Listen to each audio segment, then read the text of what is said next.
We can All hear right, we're you, gonna but go you ahead can't hear and, us. Start the meeting. It's going to look slightly different only because we don't have the camera up on our screen here to see all of you. So Chloe is going to monitor and see who's raising their hands so that we can kind of, call people as we go. So your patience is greatly appreciated. But we're gonna go ahead and get started. We'll call the meeting to order at 1:28, June 23rd, 2025. Chloe, if you can go ahead and call the roll. Or Karen? Oh, Karen's actually. Karen, would you like to go ahead and call the roll? Absolutely. Kristen Batiaga? May you hear me? Christian, can you unmute and? If you were here, like, yes. She's talking, but she. Elsa Batista?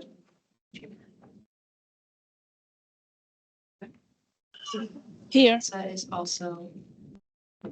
Fully, just like, and not unmute. What? For Ann Shell?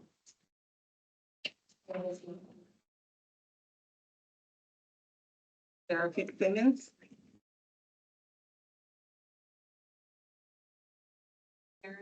Here. Rebecca Good?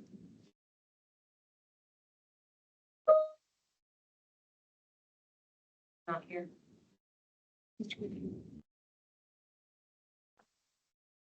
Jennifer Gray?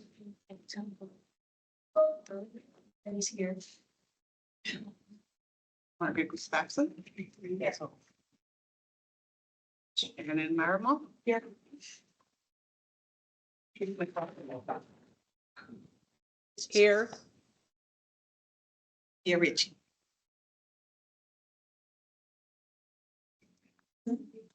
Here. Okay. Jennifer Rodriguez? Here. Dr. Catherine Rowe? Stepped out for a phone call. I was gonna say, I'm sorry. Bob Sartoris?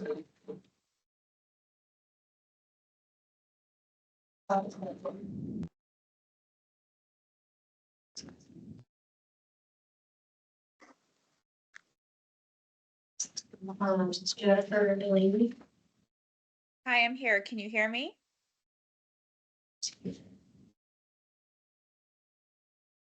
Hello? Yes, Louisiana?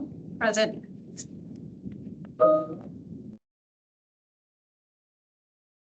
We called everyone correct. So.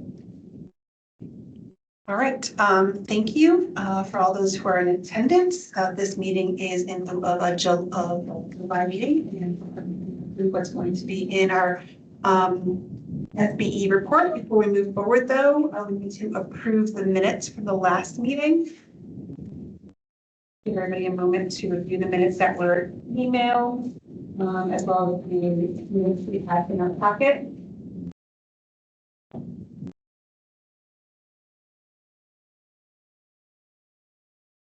Is there any discussion or changes that need to be made? Trying to do that.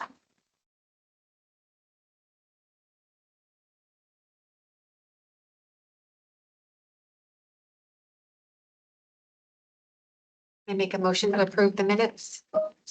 Yes, we're going to check to see if anybody online has anything too. We can't see it until. Sarah has a hand up. All right, Sarah, go ahead.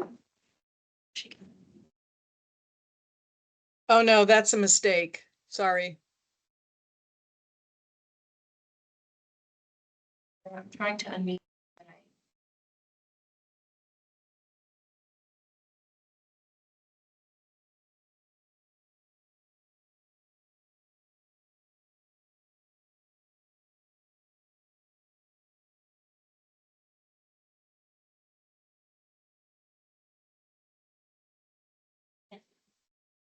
She does not have a question? No, she's okay.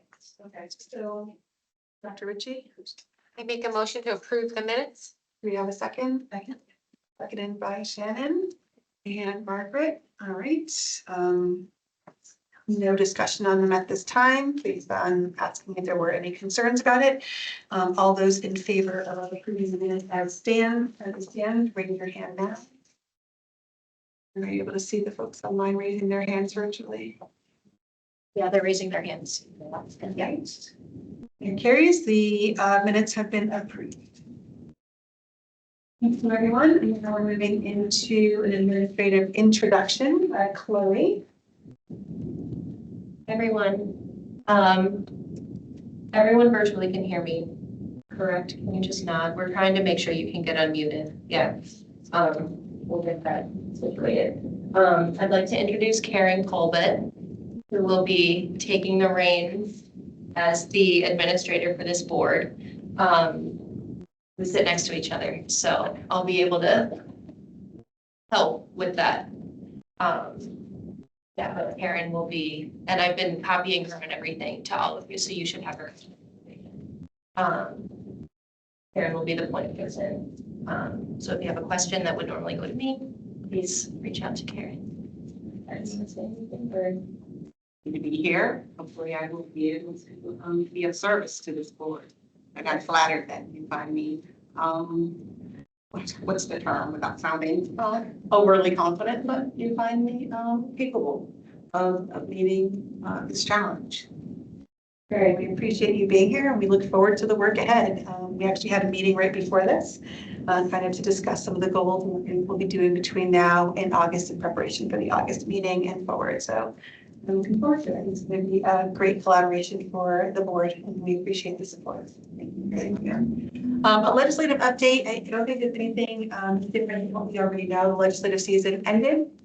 And the language that we had and really any of the language, I think, move forward outside of the budgetary language and some of the things in education there that directly affect us. I'm not sure if anything indirectly affects us, but I have confidence that we will hear about that should anything indirectly affect us moving forward that we might have to tackle.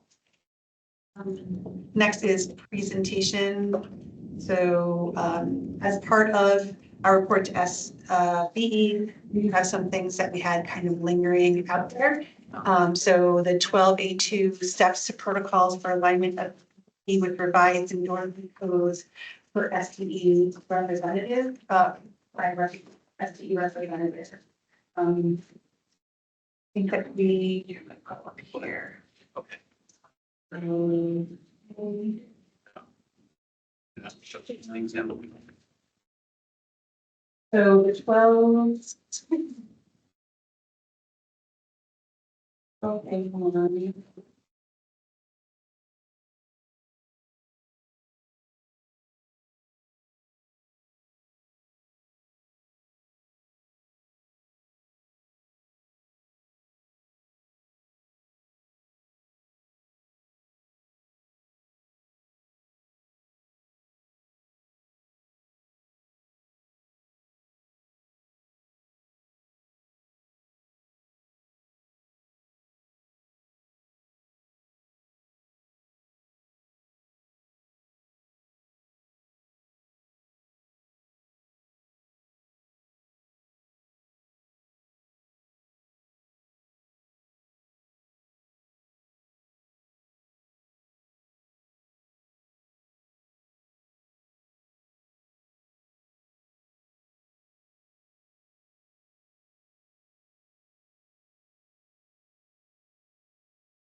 To be building out a timeline for these to make the necessary changes. So like currently, none of the endorsements have changed. The regulations just are what they are. they are sunset July 1/26. But this body hasn't determined what's going to replace them yet. So once they're replaced, then part of that work that you'll do in thinking through, A, what are the regulations? And then B, what's the timeline for those EPs to align to the regulation? Because higher ed, whether it's higher education or an alternate route, they'll still need time to implement those changes. So if you're a university-based program, and now, for argument's sake, the secondary regulations for elementary require, let's say not knowledge, let's say secondary English, the regulations for secondary English require a bachelor's degree, a major in English, and then there's 18 credits of professional education outlining like foundations of education, curriculum and methods, ed site, student teaching. That's what they're currently aligned to. When you choose to make changes to those, then you'll also want a time frame that those institutions will have, because maybe they'll have to create new courses, maybe they'll have to, remove courses that are part of their degree plan. So currently, none of that work's happened. I'm Does looking that make at sense? the report, so Chloe had shared a document, and linked in that document is a 12A2405 that we. And under 12A2 of that parade, it says additional work is necessary at this time to generate alignment between the EPP program and the revised endorsement codes. STE has already taken steps to determine how programs offered by approved educators, educator preparation providers correspond with new endorsement codes. I think when we had requested it, we were requesting what the existing steps are, so that we kind of like have an understanding of like what goes through. So the current programs have been aligned since the regulations were in place since 1998. So I can't speak to how that process happened in the mid-90s, because the regulations haven't changed since then. Okay. So there hasn't been that process. So what the closest analogy would be what happens with a new program. So for example, if Western Connecticut State University currently doesn't have a special education program and wants to get a new program of special education, then the evaluation team that is put together, which is comprised of university faculty in the discipline, as well as K-12 practitioners in the discipline, and members from the certification staff. All of that is reviewed. We look at the course syllabi, the key assessments, and we look to see, does this proposed new program align to the current regulations, statutes, and national content standards of the discipline? But there isn't a process yet to do that for the existing program. They already do. Does that make sense? So once the new programs, like once you all think about, are these gonna be the regulations? So they're all being sunset July 1, 2026. They haven't been looked at yet to see what's going to be replacing. So like this next year, I think this board has a lot to do relative to what that's going to be. Right, we had to come with the criteria which we approved, and now it becomes like, what do those criteria? Well, no, I think it's more significant than that. It's like if you look at the actual legislation, the lump of numbers at the end that identifies every single one of the regulations that have been repealed. This, we have to determine what will replace each and every one of those in terms of every academic discipline from which there is certification. So in addition to the program approval regulations, which have been, it's the actual specificity of every university.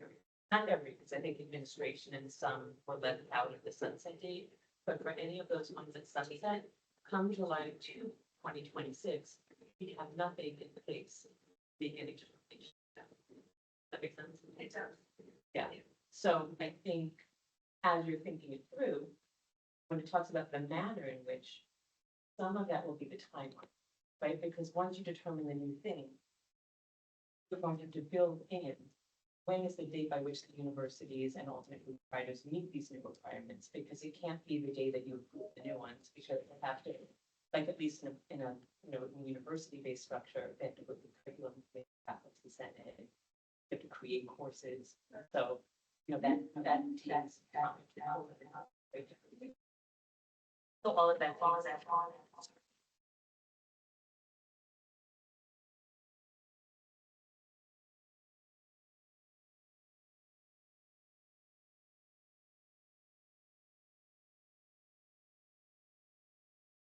programs.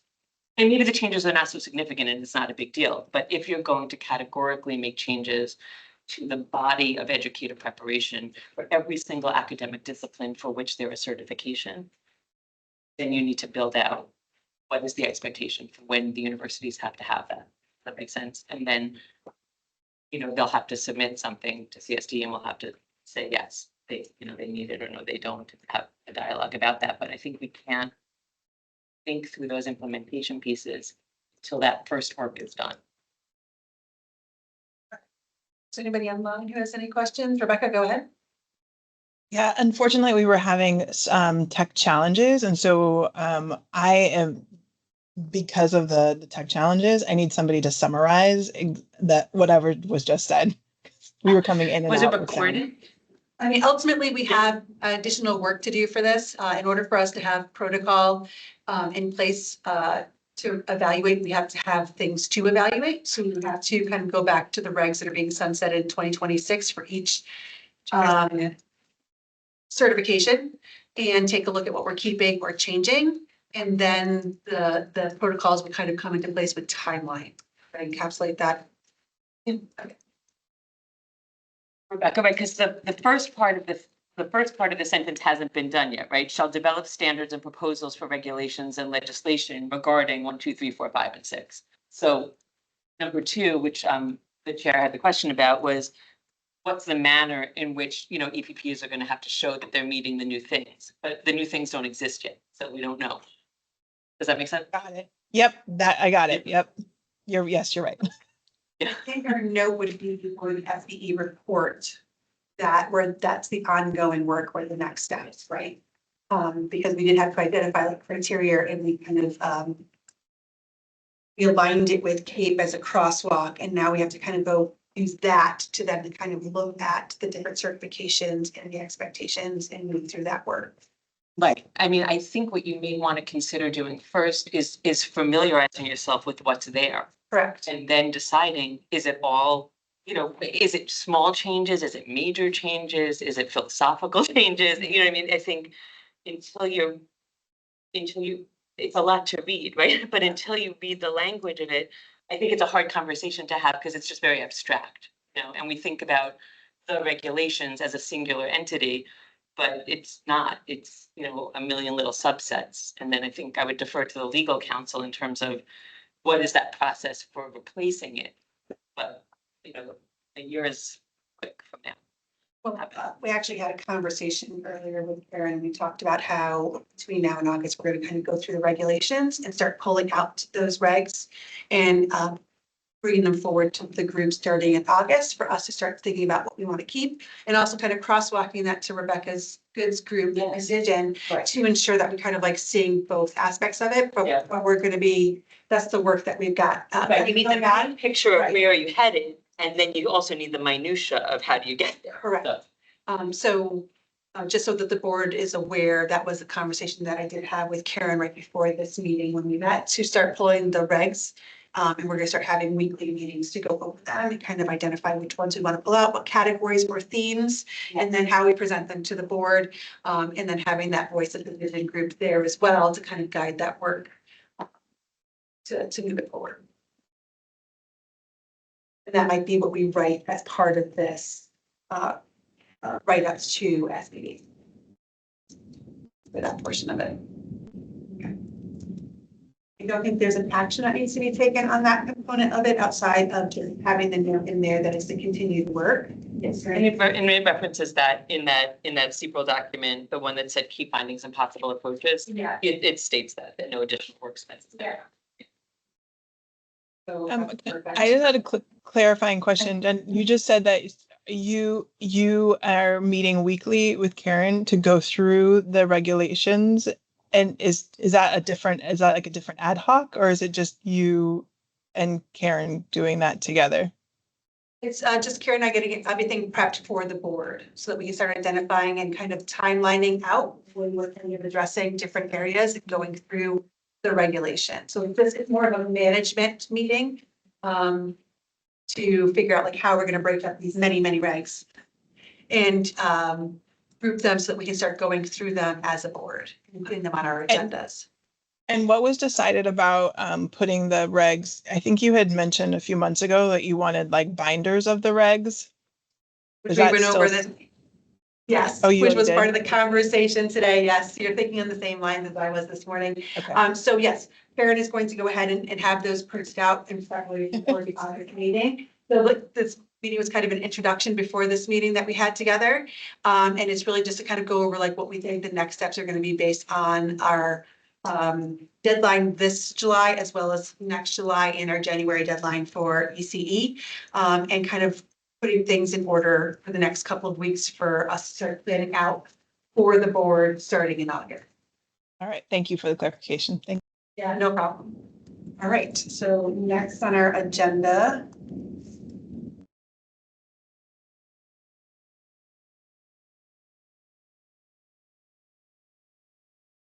So we have on here 12A3, but I think that that was a pin that we had kind of put into it. I think the only discussion is the language that we want to put forward is what we've done so far, right? So I think in the last meeting, we said we pick up this continued work in August, and I think have more conversations around it. Primary focus of this meeting was to improve moving forward to the State Board of Education for the July 1st deadline. And currently, if I'm remembering correctly, we have approved minimum content knowledge. It's in the July 1st deadlines.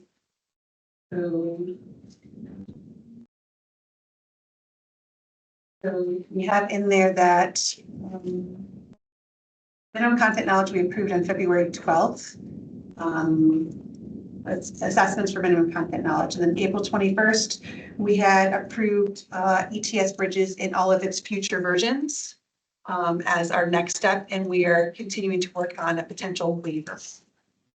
Right, it's a waiver process, Kristen and Rebecca. You guys both have two similar ones that we're kind of figuring out which ones we want to work on. So I think that the report is going to have in it that it's going to be the minimum content knowledge assessment that we already approved, and then ETS Bridges and all of its future options with reevaluation. I think we said every year visit it and see if the data is on that. And then the next one in there would be that the ad hoc committee that was working on it that was dissolved, but the ongoing work is for the board within a waiver process.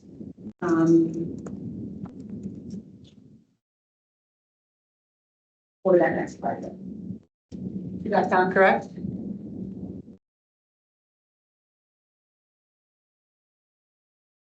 Questions on that?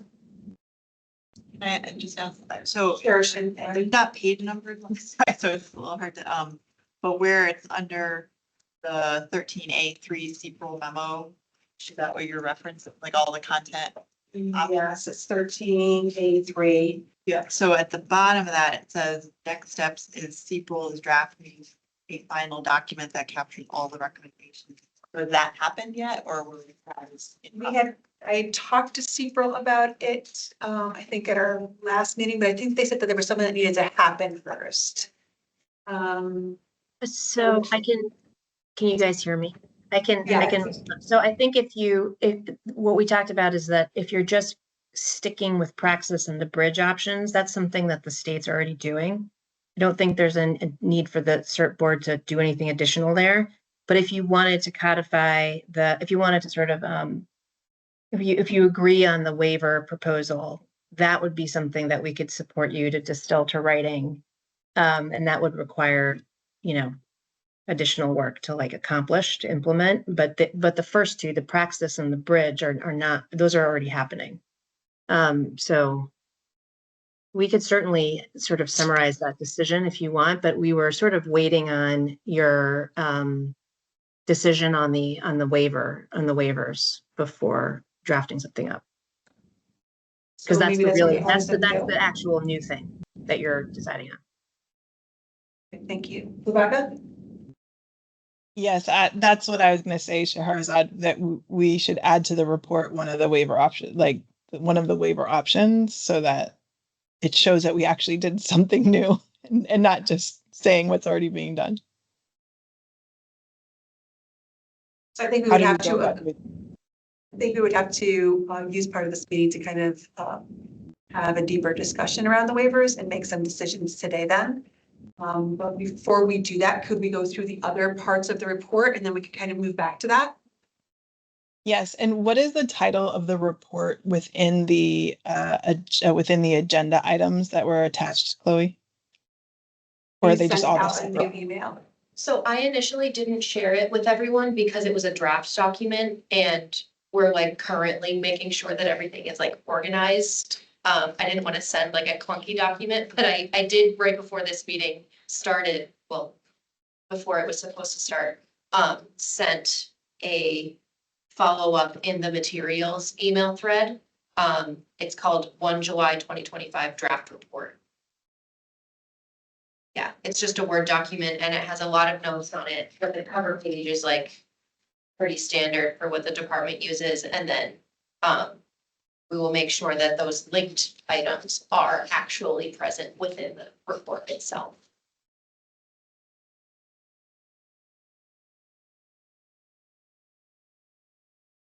So we'll go ahead and we'll come back to that one then. Are there any other Yes, questions? let's come back to that. Let's review the other ones. Okay, thank you. And then as we move down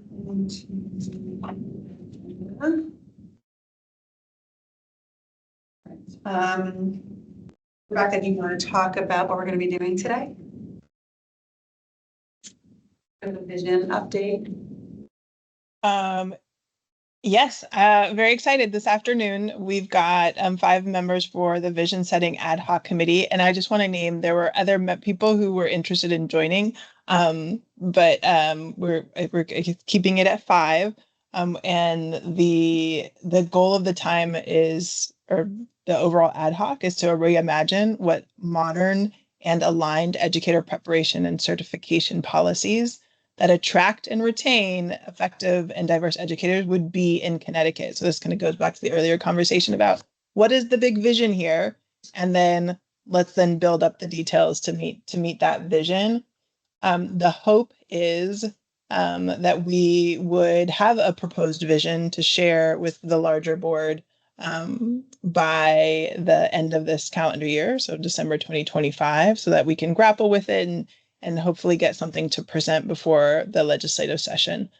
That's my personal hope. We'll see as the ad hoc committee goes through the information.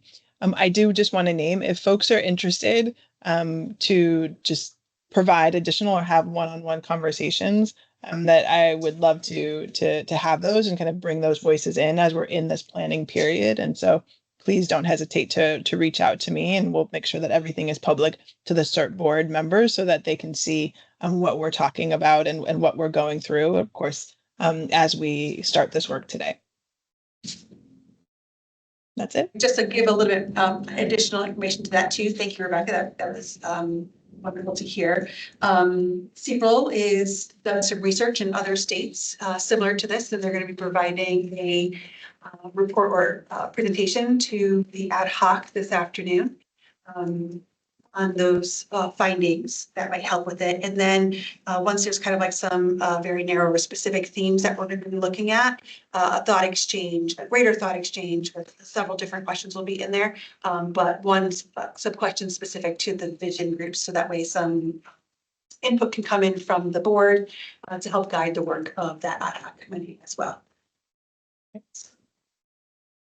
Thank you. Is there any questions for Rebecca on that? Along. So what we have today is a review and approval of the report items. So the July 1st document that was shared with you today has kind of like the skeleton of what's going to be in that report, and Karen will be writing that report up to send forward. And so I think we should go through that and just make sure that everything lines up based on the work that we have done thus far. And then we can kind of circle back to any loose ends that we need to work on. So does everyone have that one up right now? You want me to hear? Yeah, that one. So we're starting with 12A, 1 through 6. The evaluation criteria that we use to assess proposals for local or regional boards of education, regional education service centers, and educator preparation programs for alternative pathways for educators to progress from initial educator certification to a professional educator certification, or to be issued a cross endorsement that will enable such educators to teach in content areas or grades beyond their initial certification. At the May 12th board, please move to approve the criteria for endorsement and cross endorsement as listed on the tables on page 3 and 9 of the CEPA report with the names adjusted or titles adjusted. So that is going to move forward for that. There is additional next steps because once we have those criteria in place, we need to talk about like what that looks like, what that means. But the initial criteria is in there. And that document is linked where it says CEPRO memo. Is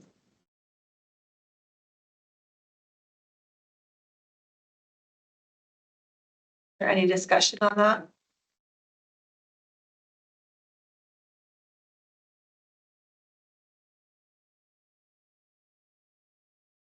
We familiarize themselves. Document.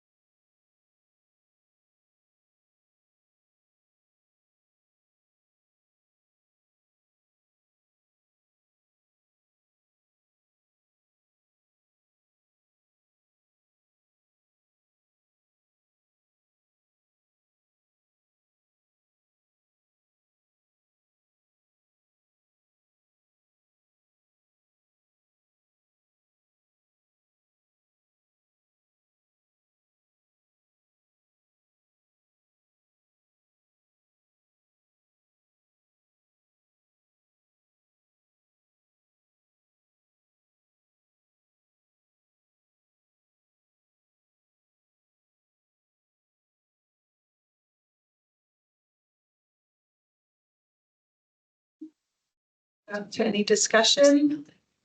Are we fine with that and the next steps that are in there for us to continue to discuss as a board?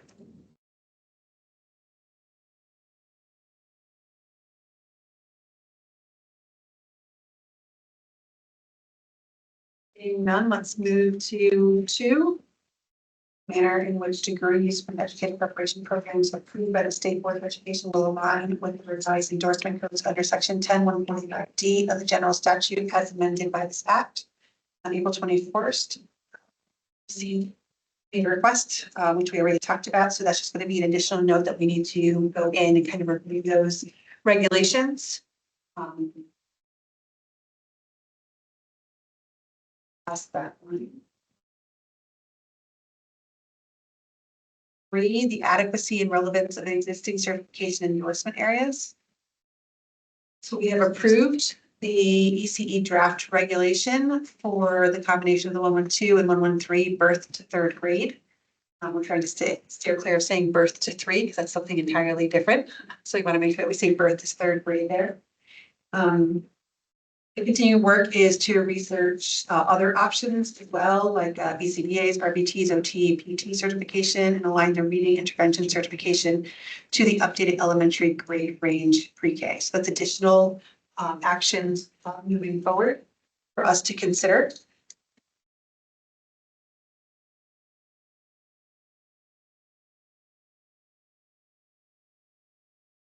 A moment to look at the regulation document as well as the recommendation memo under that. See if there's any additional discussion.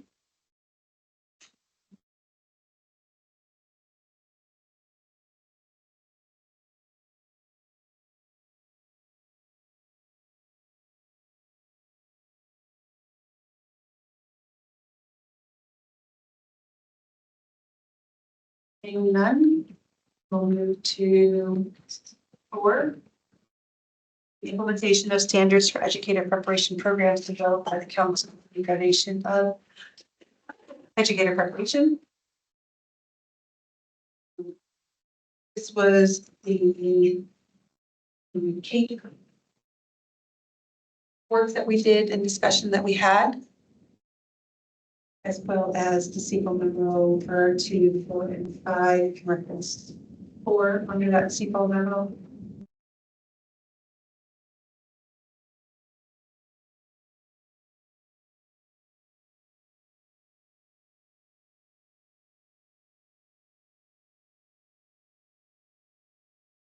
I just have a question about timeline since the expire or the current one needs to be updated in November, right? That the backing out of that for the state board. When would we, if we wanted, because CEPRL has some suggestions of what could be considered in that MOU. When would we need to decide on that here in order to get to the November timeline? So what we had discussed in the meeting is that we first need to, that MOU is the state. And it's in general. Yeah. And being so specific in that MOU, may not meet our needs, so that's one question to consider. And then the other piece is what goes into play if we are giving recommendations or recommending changes based on this council, like how that happens and gets implemented. Is that MOU then with this council? Is that separate? I think those are all questions that from a legal perspective, we need to figure out. Yeah. I think the other part that we came to the conclusion was that it could be signed and it can be reopened and amended. So when we're making changes to certification or to EPPs and we have timelines, we might be able to open that up again and align it to that. Right, so I think it's going to be contingent on additional work that we're doing in other areas. And then out of that work, we're probably going to have. We're not gonna miss a window. No. Just gonna amend it every year. Yeah. But we did share what one looks like, so you can have an idea. It was the last meeting. Yeah, I saw that. I mean, very generic. They're very generic. generic. And I remember like there was like 3 places the first round where you could choose like A, B, or C. And it was I mean, CEPRL keeps kind of going back to the opportunity to incorporate state specific review elements and reviewers. And I remember back in 2016, like talking about that and what value that would add that would bring for, kind of customized to Connecticut and what we were prioritizing here, and just wondered about, I don't have a point of view strongly. I'm just like, how do we have that conversation and decide? So I think that's maybe something that we put at the top of the agenda in terms of like our charge, in addition to our next 2 statutory and leftover things, always kind of having that lens of how might this be reflected in any amendments should we need to have. And how do other states do it? Like, state specific approach. What's the best practice for that? That'll be some research.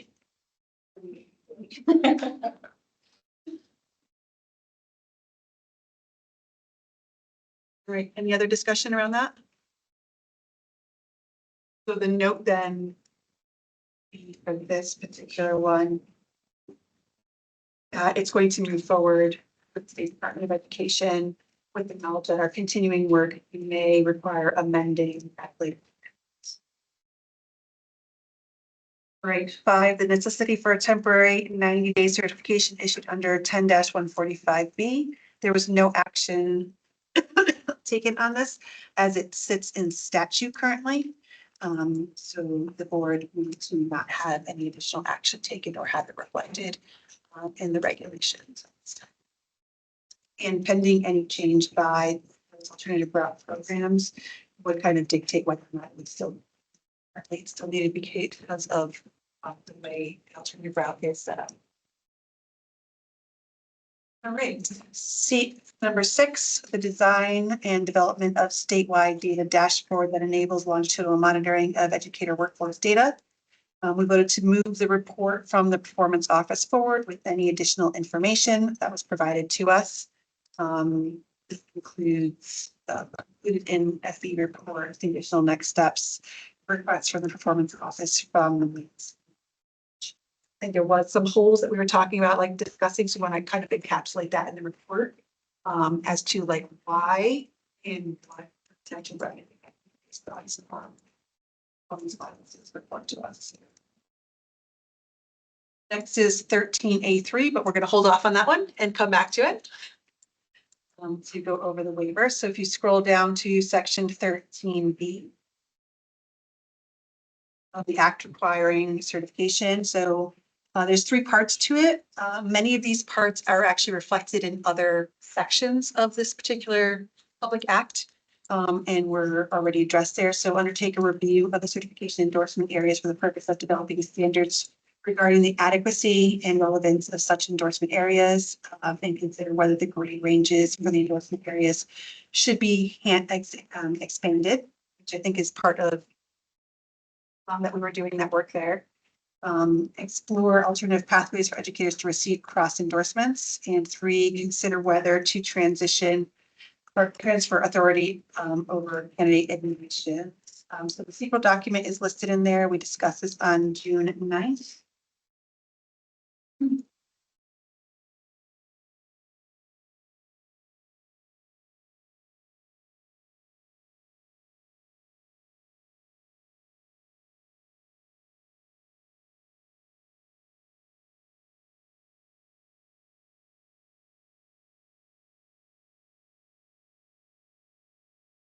So we decided to continue that work.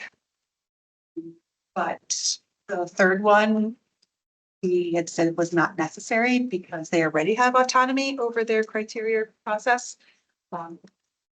Alternative route program. The general feeling was that when crafting this legislation, these were kind of outliers that were already addressed in other sections. The statute. Yeah, so we're already talking about developing standards and regulations for adequacy and relevance of endorsement codes, considering whether the grade ranges for the endorsement areas should be expanded, which is some of the work that we're already doing in other areas.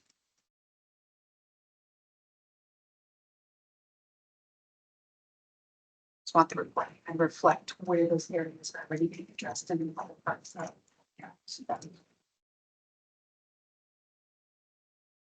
so with that in mind, are there any questions about that section?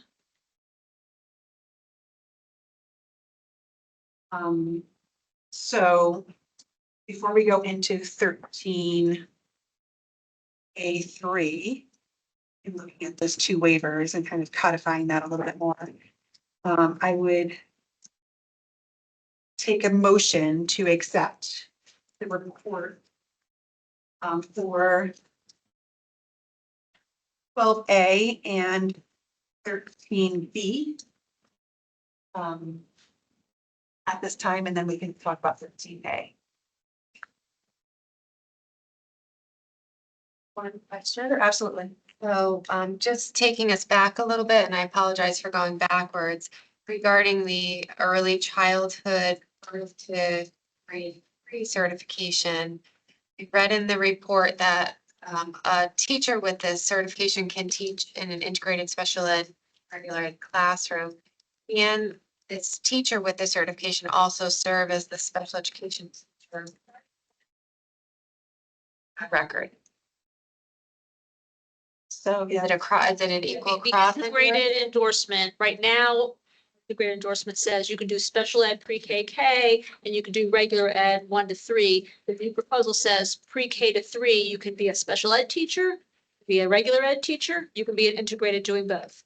Okay, thank you. So for those who are online, you might not be able to hear that part of it. The answer is yes. You could be a special ed teacher, an integrated teacher, Or general. or, I'm sorry, Or generalists. or a generalist under this. And then the next steps for that page, it actually sent a message saying that between now and I think January, it's going to be work on kind of like what the guidance and the specificity underneath that and the requirements. This is just the yes, we're in agreement. This is what it'll generally kind of look like. And then the specification that's going to be ongoing work between SDE, Paige, who's right there, see ya, online now. And a couple of the other offices to bring to us to have that discussion around. And we'll be working with Karen on kind of like a timeline, because that was one of the things that Paige had asked about, like a timeline of when we want to have these things in by. Are there any other questions? So I would need a motion to accept 12A and 13B as approved to move forward to state board of education.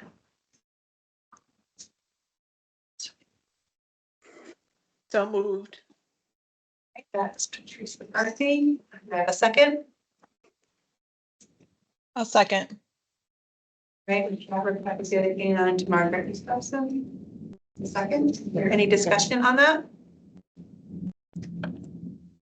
Okay, seeing none, let's go ahead and put it to a vote to move 12A and 13B as reports to the state board of education. All in favor, say aye. Aye. Aye.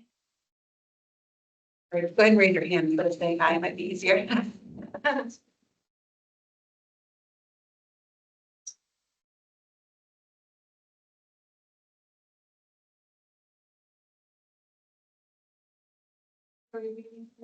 Else on there? Looks as though it moved unanimously. All right. Now let's circle back to discussion on meeting the proposals or how to move or how to express that information in our report. And so far we have said yes to subject area assessments and yes to bridges and all of its future forms. So now we're kind of like weighing out, I guess, the two proposals, which would be kind of a continuation from the last meeting. There was a lot of discussion around, I believe the way that we did it the last time was Kristen and Rebecca both presented and people were allowed to ask questions about either one. It did sound like there was a lot of questions on the on Kristen's waiver. So how about we give everybody a moment, let's say about 4 minutes or so to review both and then present any questions. Kristen, do you have your hand is up? I can't unmute. Oh, she can't unmute. If I call you on the phone, would that be okay? Does that work? So we can see her and hear her. As long as you can learn through here. Sure. Thumbs up. Okay, so let me go ahead and call you and I'll be nice and close to my microphone. Problem solvers for educators. What we do. The only thing that I'm going to ask Kristen is mute your sound on your end because otherwise it's going to echo through here and you'll have to just hear it through.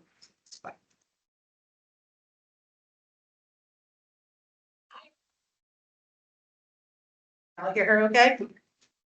Yes. I'm going to put you next to the microphone. So I think where we left off, we had a really good discussion. I had modified my proposal during the last meeting, and I'm not sure which one got attached to the agenda, but I had wanted to change it from a 3 SEM limit to a 1 SEM limit. But between my proposal and Dr. Good's proposal, we actually had very, very similar things. And I'm sorry we didn't get a chance to coordinate in advance to go over them. I think we were both talking about having 1 year of observations as your teachers working under a DSAP, especially in those programs where they aren't eligible for a Praxis 2 bridge. So even though Praxis 2 bridge is expanding, I've really written this for the large number of other subjects and also tests that are run by other companies that give them a way to show their content mastery. We talked about doing the 10 hours of professional development from that was content specific and approved by your district, followed by a sign off after 1 year by your district superintendent. And I think the only difference between mine and Dr. Good's was Rebecca had put in the 2 content specific observations. So thank you. Yes, so I see in the chat there says we have your first proposal with 3 SEMs. And during the last meeting, I had moved to change that so that there would be an amendment and not have it be 3 SEMs. I do intend it to be 1 SEM. And it looks like the other part that's different is that Rebecca's has option one. And option two reflects very much what you're talking about. Yeah, I would name the two biggest differences. I would say my waiver option 2 is the waiver option Kristen is proposing with the 2 additional observations. Otherwise, it's pretty much the same thing now that the SEM has been adjusted and shifted. My option also provides the EPPs a waiver option. And in Kristen's option right now, it's only district. EPPs are not involved in in a waiver option for a student.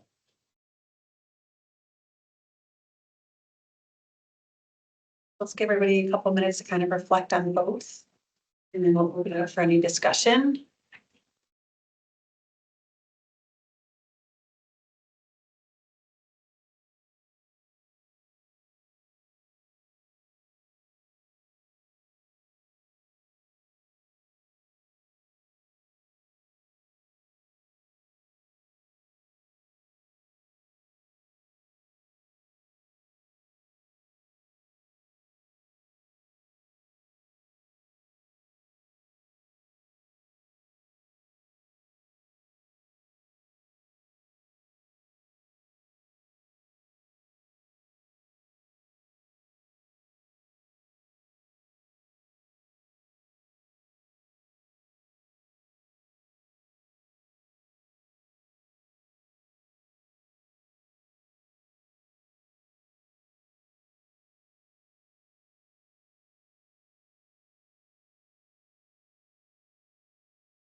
Go ahead and open up a conversation. I do see that Sarah has a hand up.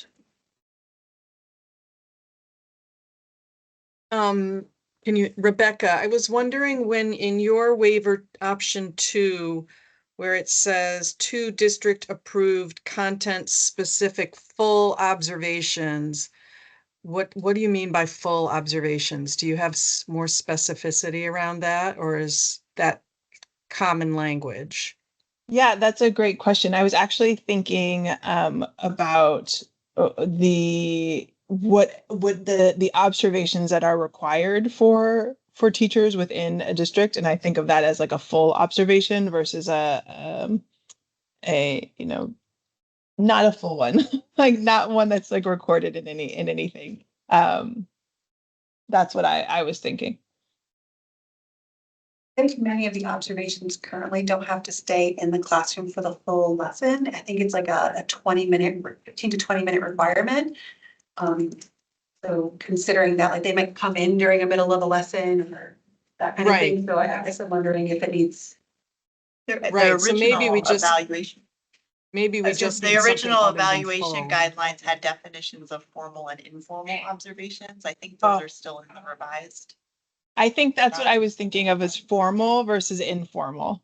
Yeah. So I just assumed the formal is like the full observation, but not like in terms of time, but it's the formality of it. So would folks recommend, Sarah, would you recommend we change full to formal or just leave the word out altogether and just say specific observation and leave for the district to determine if that's a formal or informal?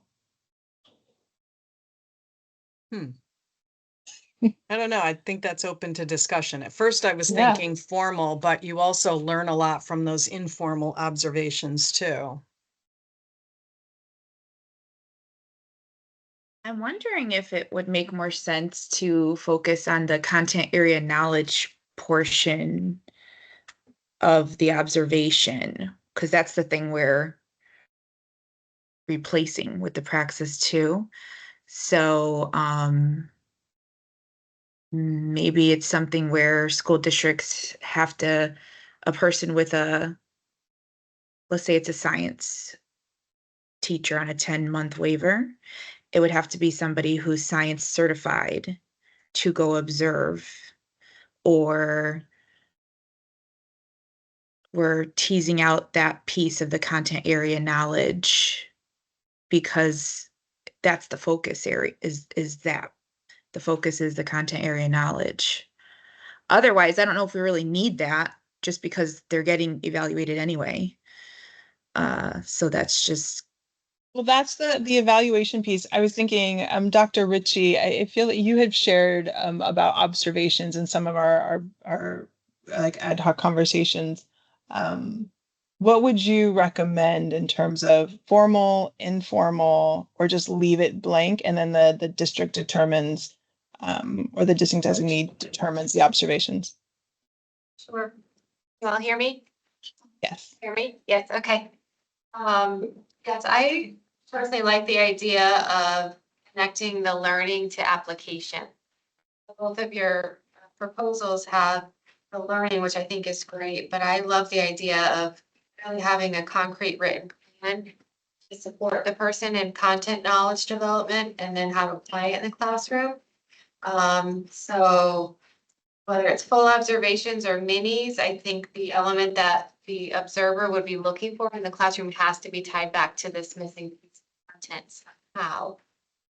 I also recommended in the past that perhaps to really make this be a comprehensive package, if the person is not certified and is going to be put in a classroom for a year, would there be an acceptance of the mutually agreed upon goal is to support you in this one area across the finish line, and that mutually set upon goal aligned to content would then kind of align with all of this, where this is what we're working on, you're being placed in a classroom, you're gonna have learning, you're gonna have support, you're gonna have observation, and we're gonna get you to the finish line to have success. And I know that has to be mutually agreed upon, but I can't imagine a person who's in this position of almost there, but not quite there, and having to have some focus area to choose a whole other goal that's way over here, and then still have to work with a supervisor on another plan.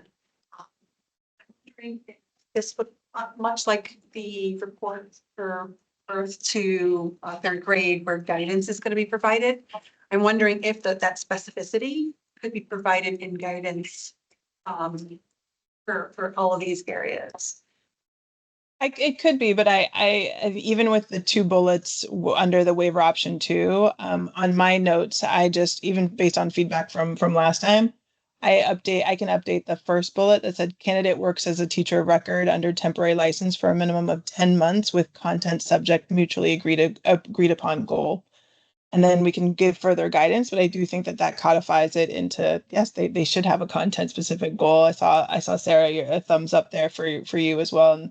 And then for the observation one, candidate participates in 2 district approved content specific observations. And so then that can just be defined by the district lead.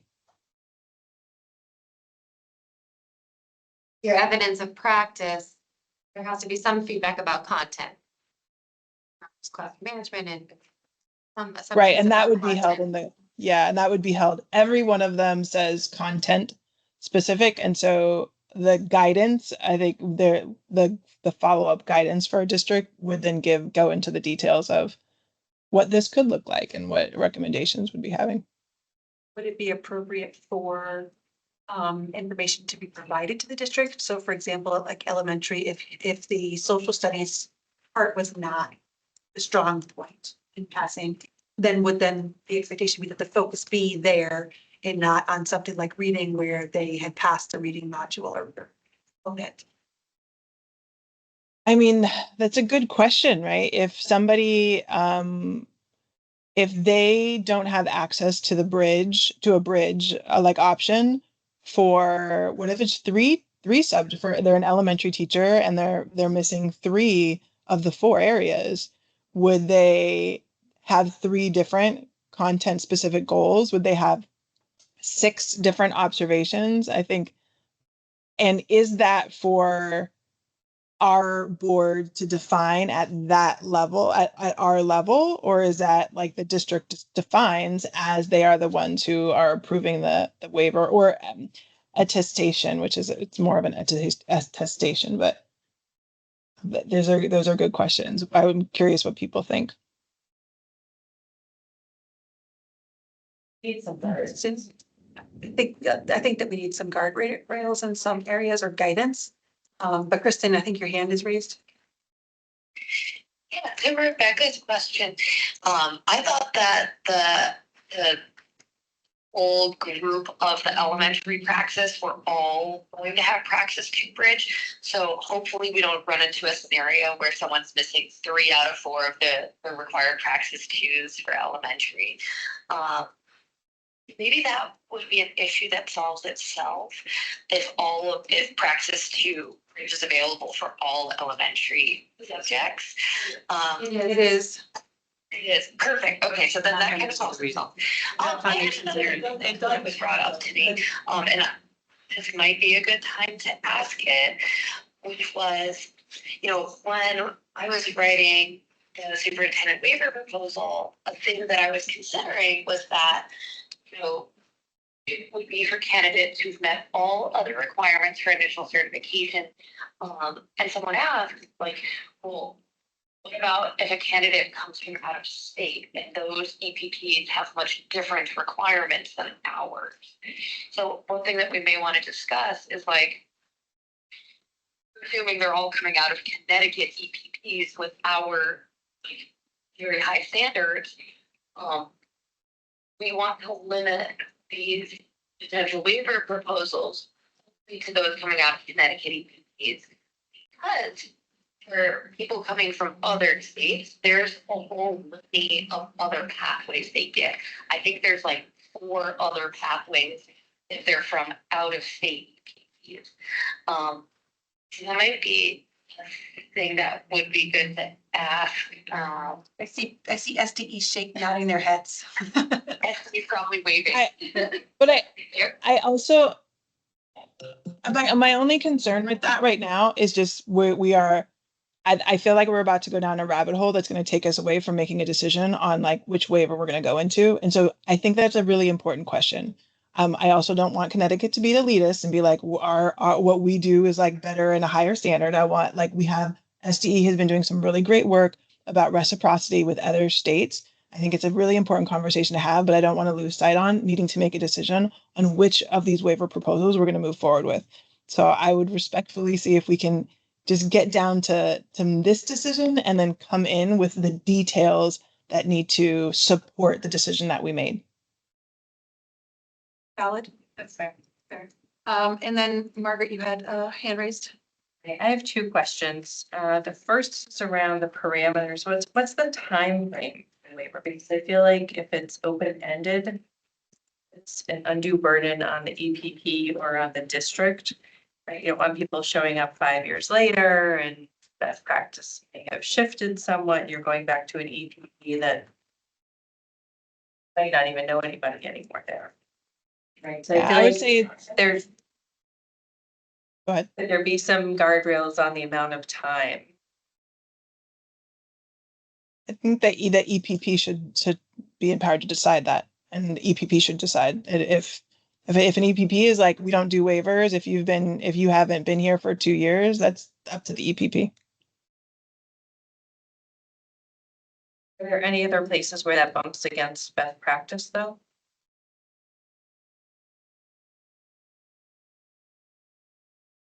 Any other places? Right, they're done with their plan of study, they've moved on, they've graduated. They're not a student there anymore. They don't fall under their old plan of study.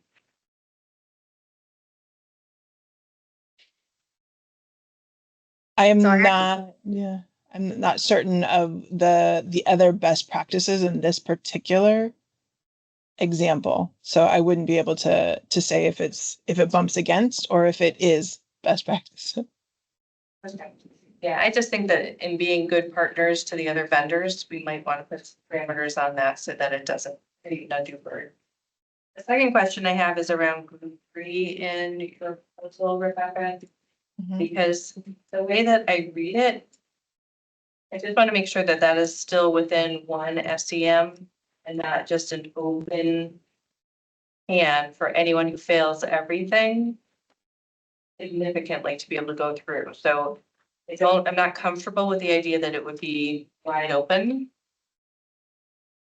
I thought that where we were leading with the conversations about the pass rates was still solidly with one SEM. Can you clarify a little bit about group 3?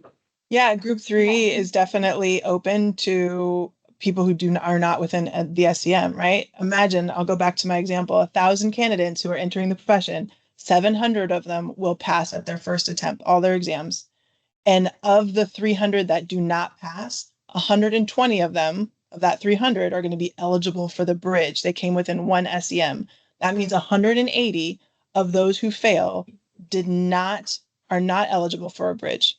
They did not come within one SEM. They failed beyond one SEM, and that would be group 3. Those are the people who are eligible for a waiver.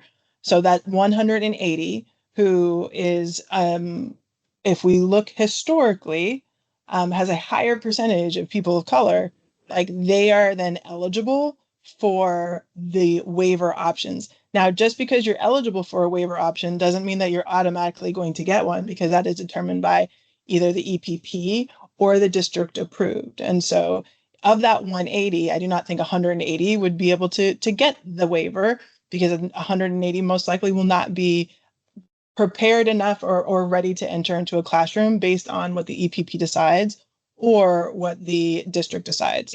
So yes, the group 3 is for people who have failed beyond one SEM. All right, Jen, I see your hand up. Yes, I was curious to know, so let's say the candidate completes the program, they graduate from the program, and they're within the one SEM of Praxis 2 passing, so they're able now to entertain a waiver with the school district. So now does the EPP still fill out an ED 125? So No, Jen, that if they are within one SEM, if they are within the one SEM, they don't, that the waiver option is not up for them. The waiver is only for group 3 who is not able to have a bridge. but not every program has a bridge. Well, one of the things I was going to say is I like the idea of opening up a waiver for people, anyone who doesn't pass Yes, you're within right. one SEM. So that's what that was going to be something I would suggest, Okay. because let's say the bridge is not available. Like in my program, we have family consumer science. We're the only program in the state that has family consumer science, for example. So I don't know, that how quickly they're going to make a bridge for family consumer science, but if we have a candidate who wants to enter, pass within the one SEM or failed within the one SEM, it would be great if they could have a waiver option. So that's one thing. But then my question, going back to the question, is, so now we fill out an ED 125, and now they are the district's responsibility, just kind of like how we do here at ARC, where we fill out the ED 125, they get a 90-day cert, and everything after that is up to the school district. I think that's a question for if Julianne's in the room, maybe. So first, before we go down the details of how do we implement this, let's decide on if this is what we want to move forward with.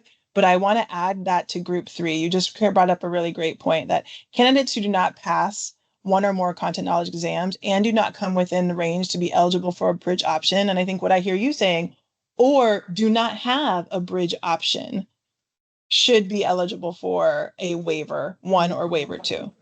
Yes. And I also think we need to pick a range also for group 3. So within maybe 2 SEMs, or, how far do we go with that? Bye. Because statistically, we know that if you are within the SEMs, if you take it a couple times, if you simply sat and just took the test multiple times, you would eventually pass it. You would have a range. So I think 10 hours is appropriate. I think 10 hours is appropriate when you're within a closer range. I think maybe we need more hours if you were really off. I think that's important. I think this Go ahead comes and go down to to Kristen next.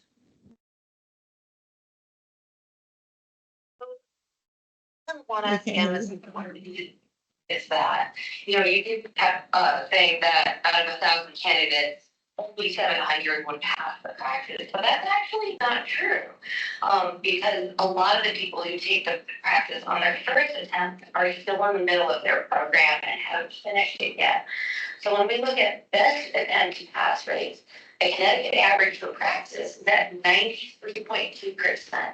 And even among students of color, like there are EPPs with very high best attempt pass rates of like 96%, or Eastern is at 100%. So I know that we're saying like, oh, there's 300 candidates that we're not reaching, but that's not really true. If the best pass rate is 93%, there's only 70 candidates that we're not reaching. And if 30 to 40% of the people who aren't passing are within one SEM, I feel like that's a strong lower bar, right? Where we have, you know, not just anyone who didn't get close at all, within one standard error of measurement, like as Jen said, someone who, if they study enough again, would, you know, have a significant chance to pass again. So I do want to hold a one SEM for any waiver option that we consider, because even if there's not a bridge program available, I want there to be some minimum content knowledge, because what we're supposed to be assessing is minimum content knowledge. And if there's someone who is, you know, significantly far away from the cut score, I don't think, you know, 10 hours of PD is going to bring them from, you know, 40% below the cut score up to knowing the content well enough that I feel free and comfortable like having a person teach my student. If they were like really struggling with math, I wouldn't want someone that is like wasn't quite there yet. So I do want to say that like in the best attempt pass rate, these are a much smaller pool of candidates that we're considering. Yeah, I think like especially because I'm always have the grad school lens on, you know, and when you have initial, you don't necessarily have to have a degree in that field. You have to pass the praxis too, or in these cases, be close to passing the praxis too. And I'm thinking of like back to my family consumer science example, or I also have music and tech ed and business, some of the ones that are not so focused on always or maybe not so much staff on hand in a school district. So who's going to go and make sure the family consumer science teacher, and they're the only person in the whole school, and maybe there's 3 in a district, and maybe nobody on the admin team has a certification in family consumer science, who's going to go make sure that their content area is strong, right? That's concerning to me. When I'm thinking of the more outskirt certifications, because this is going to apply to all of them. What about the small school districts where the world language teacher is the only one who speaks that language and is only person certified to speak that language in that school, or school district? How do we measure that? So that's why I'm saying I feel like maybe we need to boost 10 hours. I think it needs to, like, even taking a course is a lot more than 10 hours if you take an extra college course. So I was curious to know what people thought about that, because I really like this plan a lot. And I think I've told everyone about my background as well on why I think we need to have these alternatives, but we also need to, support them and make sure they get where they need to be. So I'm not sure if the 10 hours is enough is something I'm thinking. Rebecca, go ahead. We can't hear you. You did. Sorry about that. I think we're going to reach this point where we have like a philosophical difference. There are those of us who believe the only way, like you can enter into the teaching profession if you demonstrate content knowledge on the Praxis 2. And then there's those of us that believe the content, like you demonstrating content knowledge on the Praxis 2 does not define your ability to be a great teacher in the classroom. Now, research has shown that application of content is not what is being tested on the Praxis 2, and it does not correlate to actual like birth through 12 student achievement. And so I believe group 3 is for every principal, every district who has worked with a teacher who has taken and spent money, all of their own money, to try and pass this exam multiple times. Though they show up in the classroom, they're doing great work. They're using like highly qualified instructional materials. They are demonstrating knowledge and transfer of knowledge of that content to students, but they cannot demonstrate it on the Praxis 2. We need an option for them. Group 3 is an option for them if they are within, and to me, it is not about being within one SEM. It's about saying the Praxis 2 is not for 100% of everybody. There's a small percent that need another option that won't meet the one SEM or might not meet the 2 SEM. We're giving that small percent an option. And I also don't think that like first attempt versus best pass rate, people are spending thousands of dollars before they even have like a significant salary before to get that best pass rate. And so I would want to give them the option of saying, instead of spending hundreds and hundreds and hundreds of dollars to retake this test multiple times, spend that money on your professional development via your EPP or through the district. But I do think we just need to name, like, there is a philosophical difference that we're going to come down to. We either are like for the Praxis 2 in all its forms, and if you can't do it, you can't be a teacher in our state, or we're saying for that very small percentage that can't meet that goal, we're going to give them an additional option. Yeah, and I completely agree with you, and I think that that's what we're doing here today. I think that the options are excellent.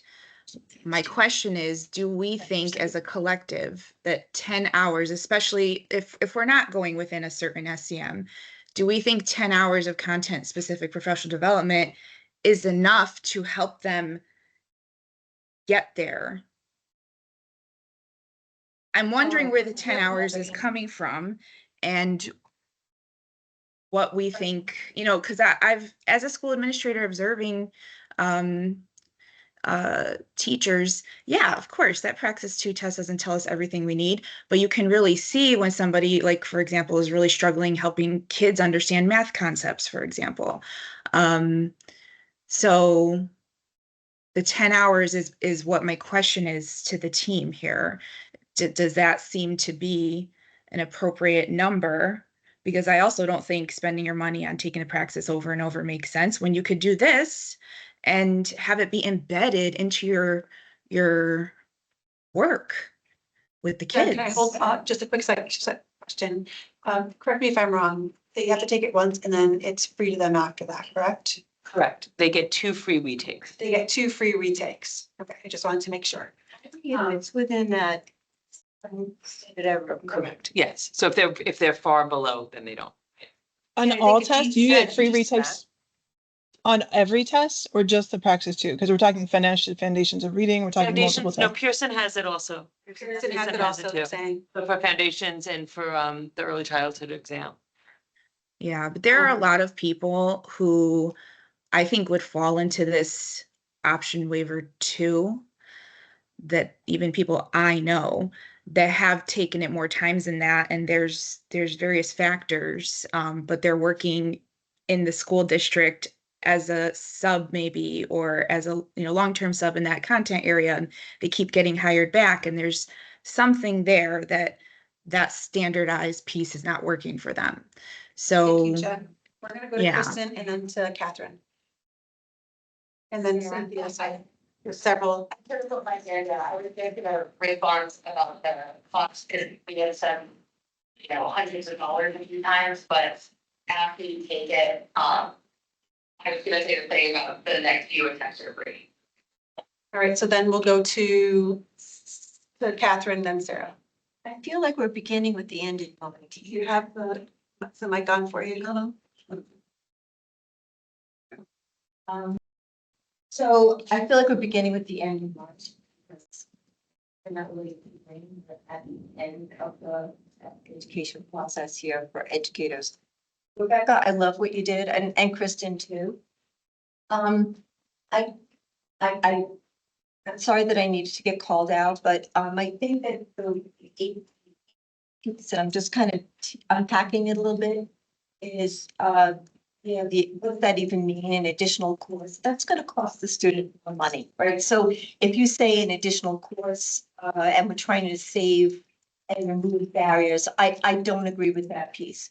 If they've completed the program, but they haven't completed the praxis, they're not gonna be recommended for certification. So feeling it back in, like I said last time, then we move into option 2, which is a district approval, and maybe it doesn't seem like we're getting anywhere with this. We keep on kind of moving it back and forth. Maybe it is on the district to provide that waiver, and then between the candidate and the district, they come up with a remediation plan, whatever that remediation plan is. Because I could tell you, I don't know calculus, and there's no seminar that's going to make me somebody who can teach calculus. It's just not going to happen right now.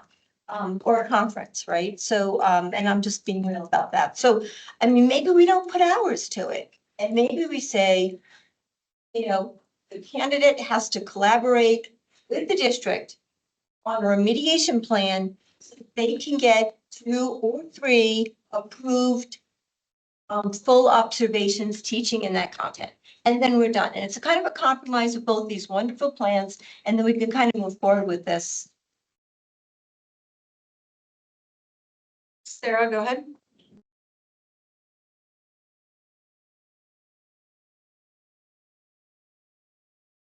She's muted still. Muted still. Sorry. Now my head is just spinning, but I guess because of Ajit's presentation last month, and I can think more about this. I'm having a little bit of difficulty moving away from the one SEM, but Rebecca, I do hear you about people who are excellent teachers but cannot pass the test.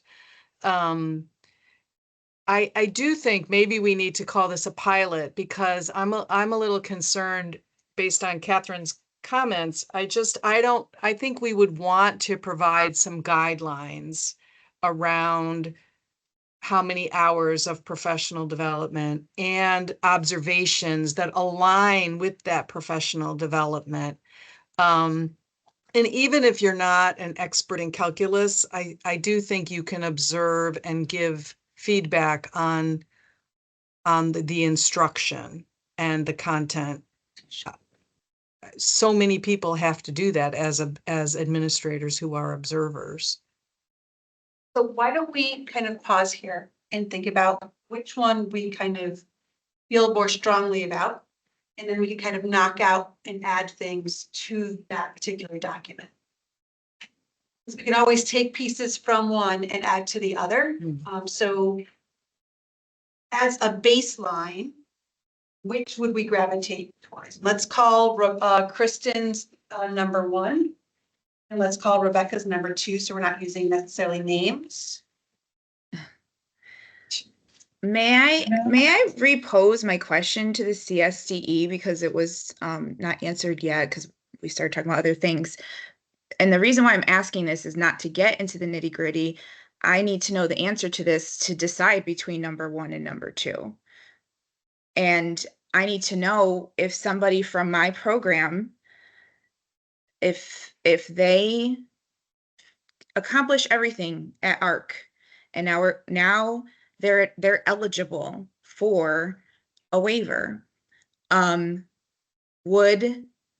they wanted to take the waiver 2 option, because we're so short. I don't know if we can even do a waiver 1 option, but I think other EPP should have that option. So I'm leaning toward Rebecca's. However, I need to know, like, once they finish my program and they're getting hired by a school district and they're going to do that 10-month approach, are we filling out an ED 125 and now they are done with ARC, same way it is with the 90-day cert? We do an ED 125, they go into the field, and now their school district takes it from there. They're not coming back to us at that point. That's important for me to know, to be able to choose between Kristen's and Rebecca's option. So an EPP cannot recommend until all requirements are met. So you can't, if they don't pass the test, you cannot recommend them. So it's, I imagine you would have to create a process where you just, the EPP says, this person's met all requirements other than testing. So it's like right now, the 125 is an unconditional, like you've met Yeah. everything. So it'd be a conditional recommendation. You've met everything but this one thing, but the testing, and that, then they can then pursue this other pathway, but you can't recommend if they haven't passed all of the areas, so. So We I get this all the think, time with people who complete a program, but they didn't pass the test, they never get recommended, maybe they go on and they, you know, certified elsewhere, or they come in through different paths, but until they pass the test, whether they do it right when they graduate or they do it 2 years later, the recommendation can't be filled out by the institution unless they've met all requirements, including the question. so then the school districts would have to know, and the candidate, that they, after those 10 months, they need to be prepared to come back to us and get their ED I 125 think the filled out. suggestion with this is that they wouldn't come back to you. You're gonna sign off and say, you know, let's say there's 10 components you have to meet. Testing is one of them. They've met 1 through 9. Yep. And they didn't pass 10, so I'm not recommending. And go on your merry way, I'm gonna confirm that you did 1 out of 9. And then the district can say, okay, this person met 1 out of 9. We're gonna do what we need to do internally to support them for item 10. And once they have once they've used the waiver and the verification from the EPP that they did 1 out of 9, those two Mhm. combined is what makes them eligible. They would not come back to you. So, okay, so then the school district would do the ED 125. Well, it's not really, it wouldn't really be an ED 125. We would Oh. have to create a modified ED 125 that's a conditional recommendation confirming that everything but the testing. That's what you would have. Okay. Either you're going to give a full recommendation or you're going to do a conditional recommendation. And the conditional part is what the district would have to follow up with. Okay, because something I was thinking is, would we be able to create something on this committee that, like, we have a 90-day cert, you have a 10-month cert, and this is what you do. We would fill out that ED 125 variance, and that would give them a 10-month cert, just like we have a 90-day cert. And then all the strings are tied.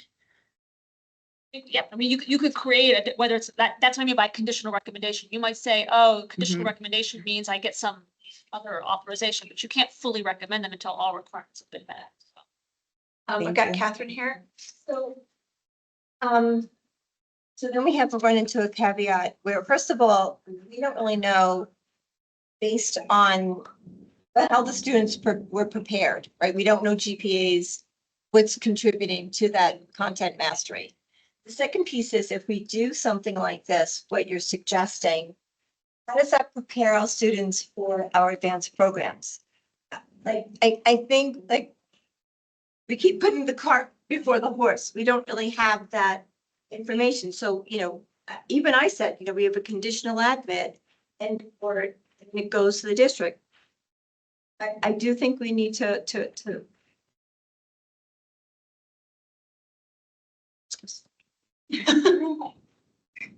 All right, so we're gonna go back to, I think it was very good discourse, and there was a lot of good questions that came up, and obviously any kind of changes that we make are going to require additional steps, whether it's guidance or explicitly defining for programming. I think at this point, though, for the interest of time and the work that we're doing now, let's kind of decide on option 1 or option 2. And then we can begin to refine whichever option we pick.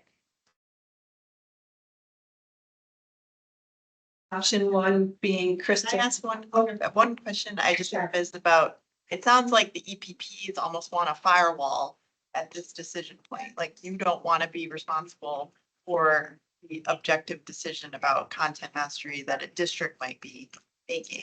So it's almost like, I'm wondering if the waiver option 1 on Rebecca's, is that a non-starter from an EPP perspective? that would be a no-go for. I don't think it wins. It's not a win for the institution. We don't have the capacity. And so EPPs they're tuition driven. Yeah. Especially the No, I totally. institutions. So without the student paying for some kind of remediation plan, it's not gonna work for the EPP, and it's not gonna work for the student. So I don't see that being an option. I think that there's so many other, there's a domino effect. But you're okay if you absolve yourself of that decision-making attestation, but the district is taking on that part. You're okay with that? Like you would do the provision, what is the conditional recommendation? I'm in agreement that we need a space for those students who cannot, who really cannot pass. I don't know that a one-time pass is the answer. You know, the one-time not pass is the answer. And I'm not in agreement with free SEMs. I'm not in agreement. But I do think that we do need a space for those students who cannot pass. I do agree. Yeah, I'm just trying to figure I out. have one of those students and I Because option, if it's really just the waiver option two for Rebecca versus the waiver option with Kristen, like, or is that really what we're comparing so that? Well, we're making a decision on a baseline of one of the two. And then we can add, adjust, or amend at that point for these other parts. So this time I'm gonna kind of close debate and discussion, and we're gonna move this to a vote on one or two, one being Kristen's proposal, two being Rebecca's proposal. Okay? There two are done. Or none. I mean, that would be fine. We could do a none as well.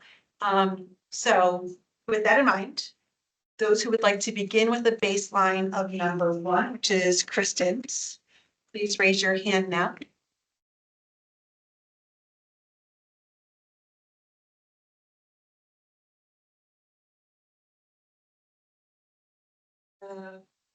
One, two, three, four, five. Those who want to begin with a baseline of number two, which is Rebecca's, raise your hand.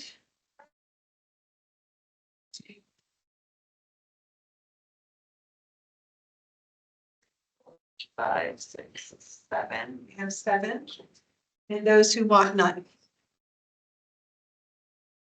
I need Rebecca. We can have one for none. Is that everybody then? 13 votes are missing.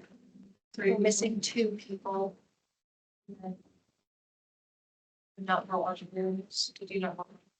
I voted on the ninth. Do we have any abstentions at this time? So it looks like we're moving forward with Rebecca's. So if we can pull up number two and kind of go over it and how we would refine it or change it.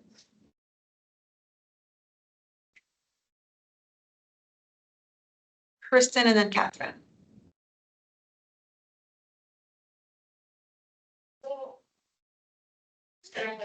Concerns with having the waiver option. And I think, you know, if we focus on your second category, the superintendent waiver, I think we could get somewhere. Because our proposals were so similar. One thing I worry about is opening two new doors at the same time, right? Is that if we're gonna have two new pathways this year, and try to put those in place, I think we could run into a problem of like not being able to support both pathways well, right? If we're gonna make two new pathways for students, I'm kind of worried about like, from a scientific perspective, how are we gonna show that like these pathways work, right? Last year was Practice Bridge, and that was a pilot, and now it's gonna be expanding. My concern with the waiver options that's EPP based, besides the cost, right, is the uniformity that usually independent EPP is gonna choose something different that might not necessarily lead to well-qualified candidates.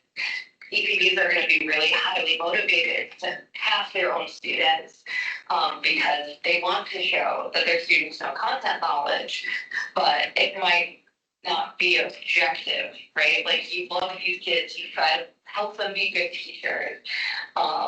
I'm worried about the timeline that someone mentioned before, like is this for people who graduated 10 years ago or 5 years ago?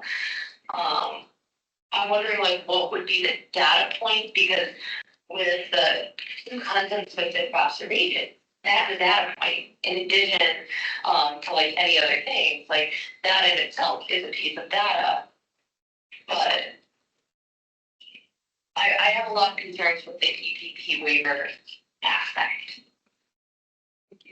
Catherine, go ahead.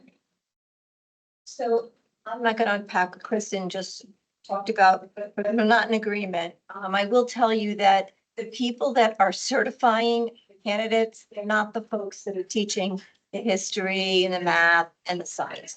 Those are those departments, right? So at the end of the day, if we're trying to create a pathway, individuals to move into the profession, asking them to take additional coursework or to stay involved in the EPP, or additional observations, which really, that's not really necessary. I'm just gonna, so that, I don't know that's relevant. I just don't think it's warranted. I'd like to, I love the overall concept, but I'd like to remove waiver option 1. Just remove it.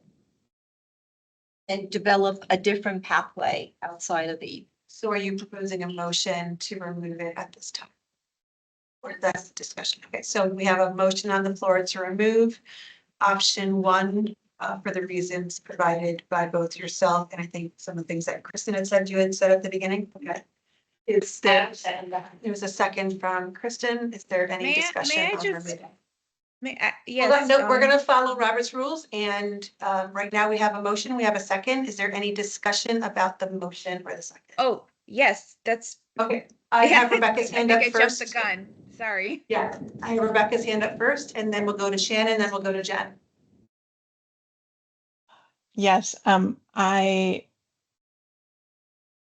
think there was some assumptions made in Kristen. Kristen, what you were sharing about like EPPs and maybe a lack of bias and things. I agree with Catherine, like that the EPPs, we take a lot of pride in ensuring that we recommend candidates who are fully prepared. This conversation, as I said, can come down to 2 philosophical beliefs, but there's also what do we trust and who do we trust? Do we trust our EPPs? Do we trust our district leaders? Do we trust SDE to determine who the candidates are? I would leave option 1 in because Catherine,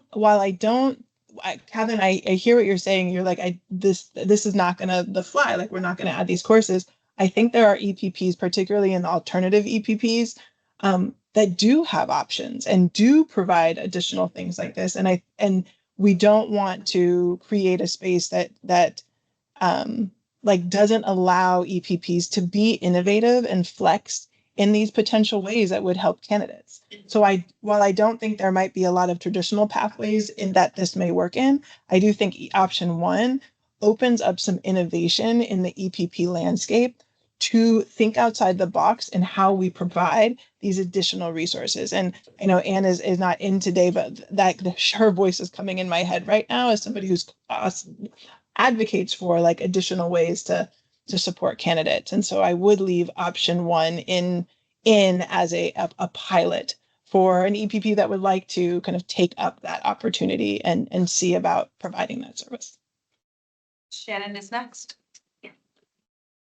Yeah, so a little bit of my line of questioning earlier for Catherine was trying to get at, the EPP perspective, but also recognizing that I wouldn't want to close it off completely if there were different EPP's philosophy around it and thinking of how they could approach it. And I think if we tie this, and this is where I'm excited about the work group that's meeting after this meeting, is to look at the whole comprehensive alignment of if the data dashboard speaks more explicitly to computer effectiveness and outcomes, then you can actually show more of a connection between whatever that EPP does decide to offer as a potential waiver approach, if they even choose it. And some EPPs may say, no, I'm not going to provide this. But then you can start to see, is this actually bearing out as a good thing for students? So I wouldn't want to do it irresponsibly, but I think giving the option, especially if there are different EPP constructs that could allow for greater flexibility. Let me just double check. Does it look like any other hands are up? Go ahead, Catherine. Okay, so I hear what you're saying, and I do love the idea of having a vision, and I do love the idea of thinking outside the box and recreating educator preparation. But having the EPP have an attestation or a waiver for minimum content knowledge is a different conversation, right? So I hear what you're saying, and I agree, but not for content knowledge, right? Again, it's a small population. Once they leave the EPP, then it has to be like we said earlier, maybe they met 9 out of the 10 areas for accreditation, for certification, and then it moves on to the next level for that small population, right? I think this is a great start, but additional coursework is outside of the purview of the educator prep, right? The history is in the history department. It's not the education. The conceptualization of the school is you got your general education and then you have educator preparation.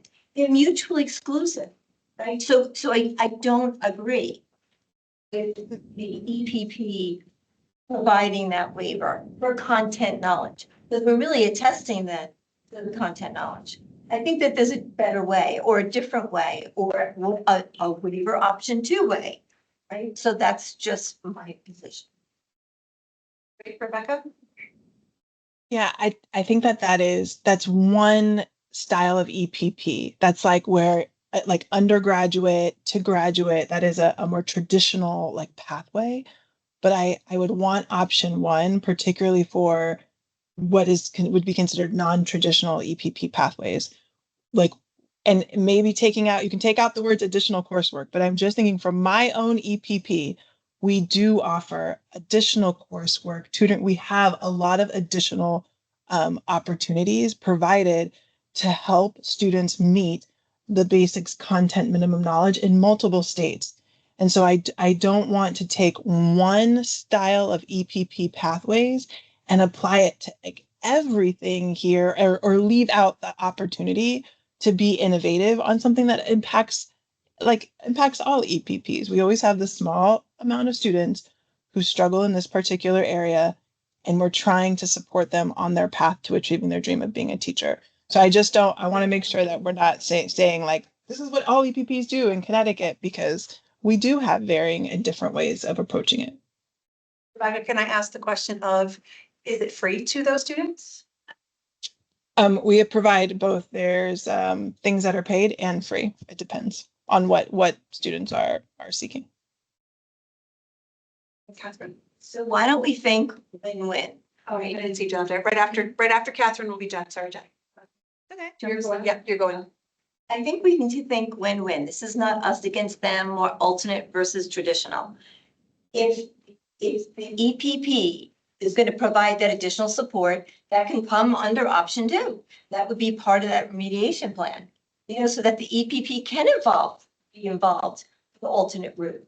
I just think that once we say EPP approved, that does put the onus on a traditional plan, and it is going to be more expensive for the candidate. It is much more expensive than retaking, $100 process.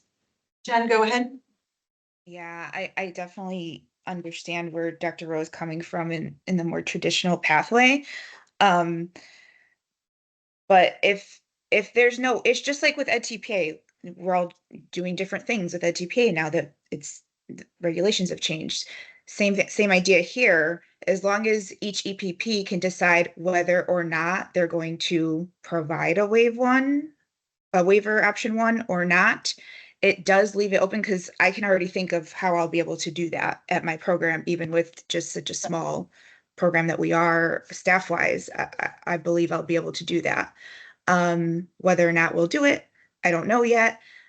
But I think it's a lot easier for me than it would for like a person like Dr. Rowe, where there's so much red tape. So I understand both sides. for sure. I just think that if it's something that you just, if the EPP has made a decision that they're not going to partake in that option one, then that would be okay. I'm thinking of it like at TPA now. Just wanted to We throw have that out somebody there. from- Thank you. We have somebody from STE wants to go ahead, Julianne. So like what Jim was saying, I agree, like, I think it's up to the institution to decide whether that's something that they want to follow or not. That's in their hands to say, you know what, we expect all of our candidates to meet this requirement, you have to pass the test. That's in their hands to say. And then EPP says, I'm gonna consider this other option, maybe they're gonna look and say, you know what, the testing is difficult for whatever reason, but I know that this candidate has a major in math. They've taken 30 credits in math, their GPA is good. And so I can determine that their content is based on that. Then that's something that they might look at and say, okay, so this is a good candidate. But what the concerning thing is, right now we have, you are the regulations, this may change. You have to have a subject area major in the content area, and you have to pass the testing. And very often, candidates who don't pass the tests are candidates who haven't taken much of that content. So if you do a program and you took one class in math, of course you're not going to pass a math test, because like I was saying, like I'm the same way. You could give me 3 classes in calculus. I'm probably still not going to be able to teach calculus. But if you see that the person has a major in that area, they've done a lot of coursework, they got A's and B's and maybe even a C plus, and you know that's where the EPP can decide, you've shown me you have enough content knowledge that I would support a potential waiver. Districts, EPP can say, not doing it. And may I speak to Julianne's comment? I think that that's a very, back to what Dr. Good was saying, like, we have to all trust each other too, right? We're all accredited institutions so I don't think there should be any judgment whether or not an EPP decides to partake in option one or not, right? So, but if they do decide to partake in option one, and for example, Julianne gave a great example where somebody, they get observed so many times in our program, and every single methods teacher is also a certified teacher in the field in that area. So, we have a lot of content area experts around them, and then they're cooperating teachers, and we just measure that a lot here in the short time that we have, because, it's the nature of our program. And so we also have, sometimes where someone did pass the Praxis 2, it's an entrance requirement. That's why ours is 100%, just for that reason alone.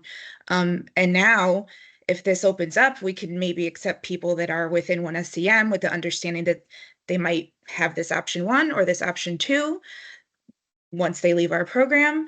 So that might be able to open that up. And when there's people take the Praxis 2 who do pass, and they get into a very specific business, there's so many things that fall under that category, and they get to their school for student teaching, and all of a sudden, they have to teach something like maybe accounting, and they really haven't touched accounting in their career in many years, but they had enough knowledge to pass the Praxis 2, and now we have to support that person if we hear some content area knowledge things creep up in the first couple weeks from the cooperating teacher. So, maybe we could do extra observations or very focused observations on that specific thing, or there's just ways we could do this. But as long as they have, we're trusting our accredited institutions, and we're not judging EPPs for whether or not they decide to partake in option one, I would support this in that regard. Okay, so for right now, the motion was to remove it. There was some discussion over that at this time. I don't see any additional hands. Let's just go ahead and go through a vote on that, if that's whether or not we want to keep it or remove it, and move on to going through the rest of the criteria. All right, so those in favor of removing, I think it's waiver option 1, EPP approval waiver. Raise your hand now.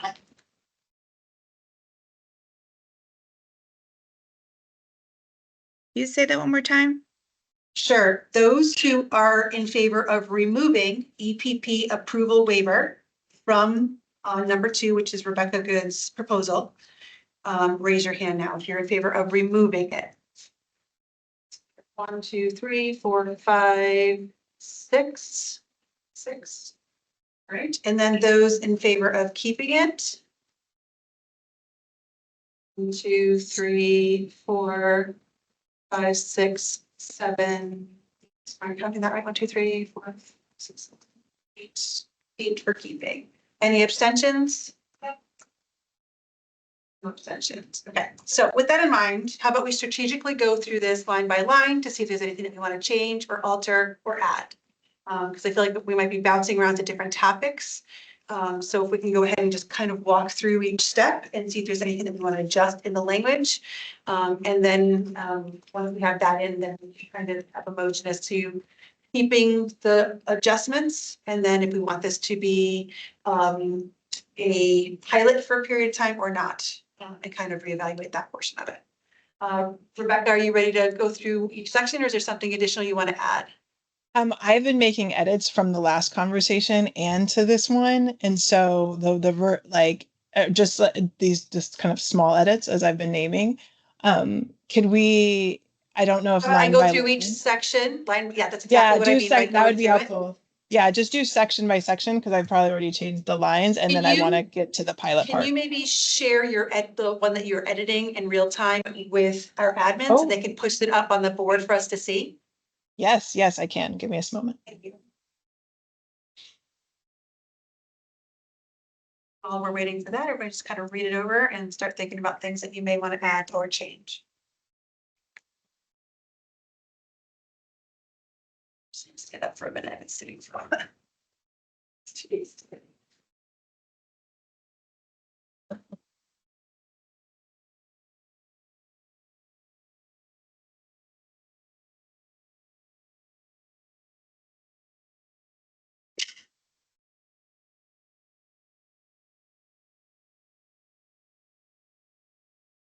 You dropped the link into the chat. Could you go that way? Yeah, I'm trying. Yeah, if you could just email it to Karen and me, that would be great. You able to hear that, Rebecca? Yeah, it's easier for me to put it in the chat. I can't put it in the chat. Okay, let me email it. Hold on. Oh, it's easier. All right, hold on.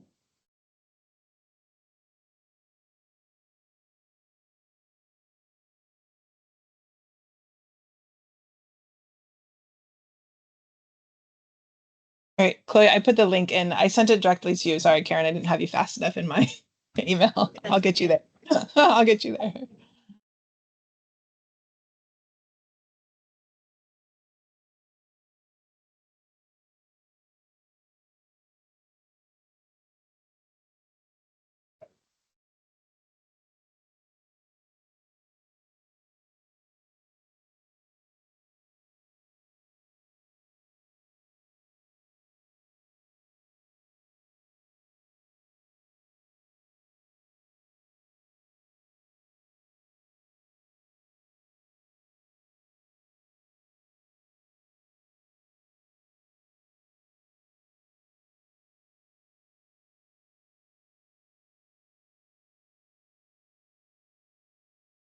Did that work? Yep, I just forwarded it to everyone. Should be getting it momentarily.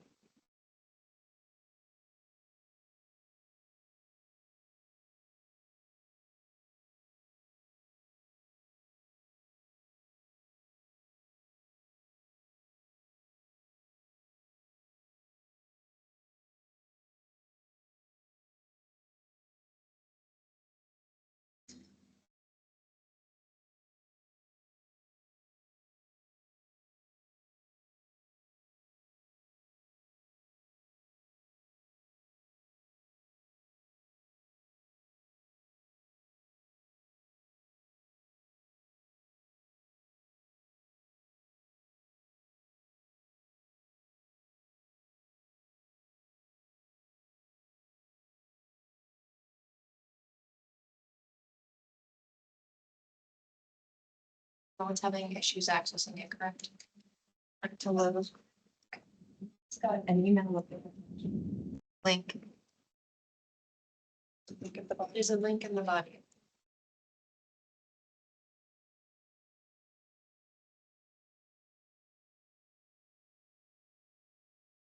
So for those who might be dialed in listening, I'll read through it since it's not up on the board.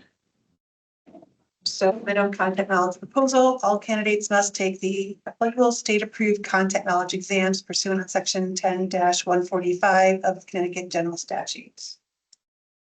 Group 1, candidates who pass the applicable content knowledge exams will be deemed to have fulfilled the minimum content knowledge requirement.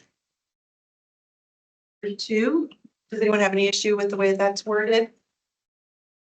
You can also ask people later on once you kind of. Kristen, is your hand raised for? Oh, I had 2 suggestions, but they're for later. Okay, thank you. Section or group 2, candidates who do not pass one or more content knowledge exams but come within a particular standard error of measurement of passing as determined by ETS will be eligible for the Praxis 2 bridge or eligible bridge options for non-Praxis 2 exams, completions of which fulfills the minimum content knowledge. So I think, did we say that it's one SEM? That's what ETS, right? So do we just want to specify that in there? Because I don't think that's going to change based on their.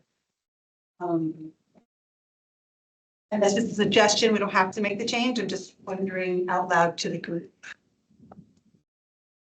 It would just be a matter of other, like, foundations of reading set it different. I mean, if they just had different ways of approaching it based on the testing provider, do we want to be boxed in by that? Yeah, because I also had a question around the ACTFL. That's our largest every year is world language teachers. And I'm wondering how that works with that organization. Because we have haven't people explored on the that yet. line. What would be a suggestion on kind of incorporating all those different assessments to be reflected in group 2? Yeah. Hi, can you guys hear me? Yes. Yeah.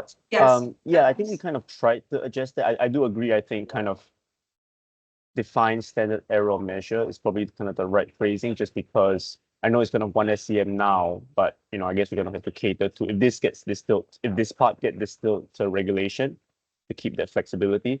And ETS is kind of the ultimate kind of determinant of standard error measure might change over time. So I think that's kind of our thinking in on this issue. And I think in terms of sort of the other options, I think we kind of I think our view is kind of eligible bridge options for non-Praxis 2 exams probably would cover some of the others. And that one, I think, I know you guys talked about the Pearson sort of foundations of reading before. So I think that, in my view, kind of probably be.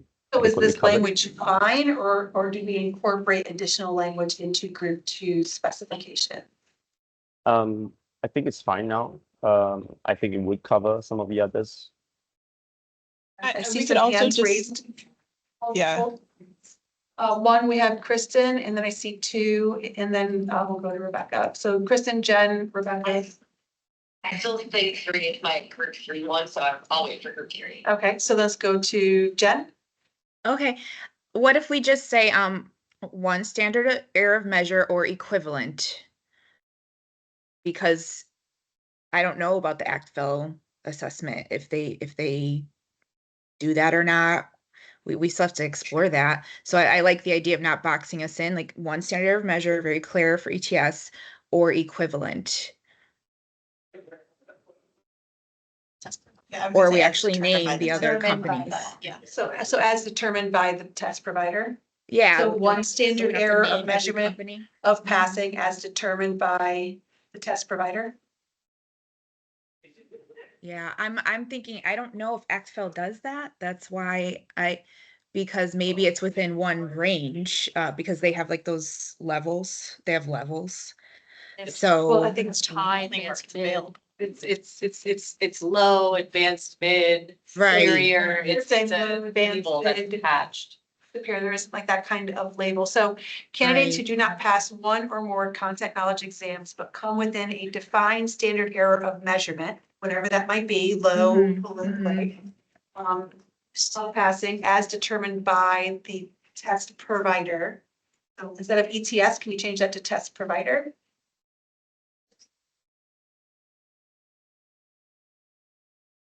Yes. Okay, and then we'll go to you, Rebecca. No, that was what I was gonna, I was gonna say, let's just Okay. change it to test provider. So as determined by, are you able to, are we in agreement with that then?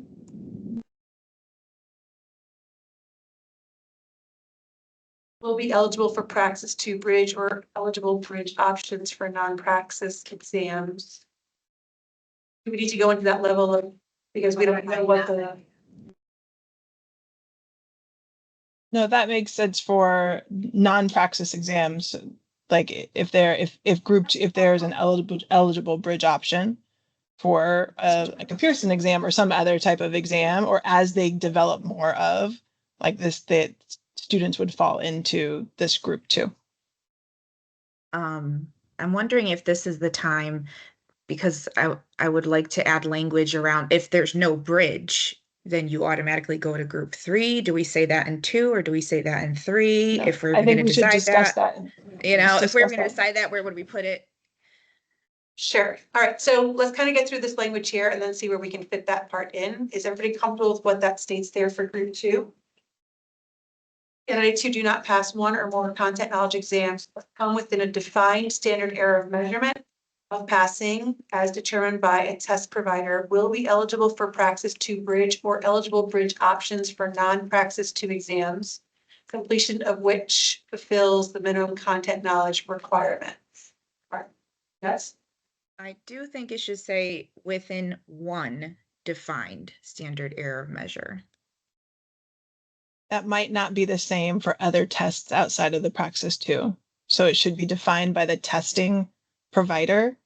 If it's a different test, if Pearson has a different measurement. That's why we're not putting one. It's just like as defined by the test providers. Okay. And then group 3. Or do we want to discuss what Jenna just said about adding that in or no? The language about if available or if not available, candidate would move to group 3. I think that already says that in group 3. It says it in group 3, but maybe in discussing through group 3, we might decide collectively that we Okay. want to move that language to 2, but let's talk about 3 to see. All right, group 3, pilot option. Candidates who do not pass one or more content knowledge exams and who are not eligible for the Praxis 2 bridge, but have otherwise completed all EPP requirements, can select between the following 2 options. Do we, before we move forward, do we want to specify? Yes.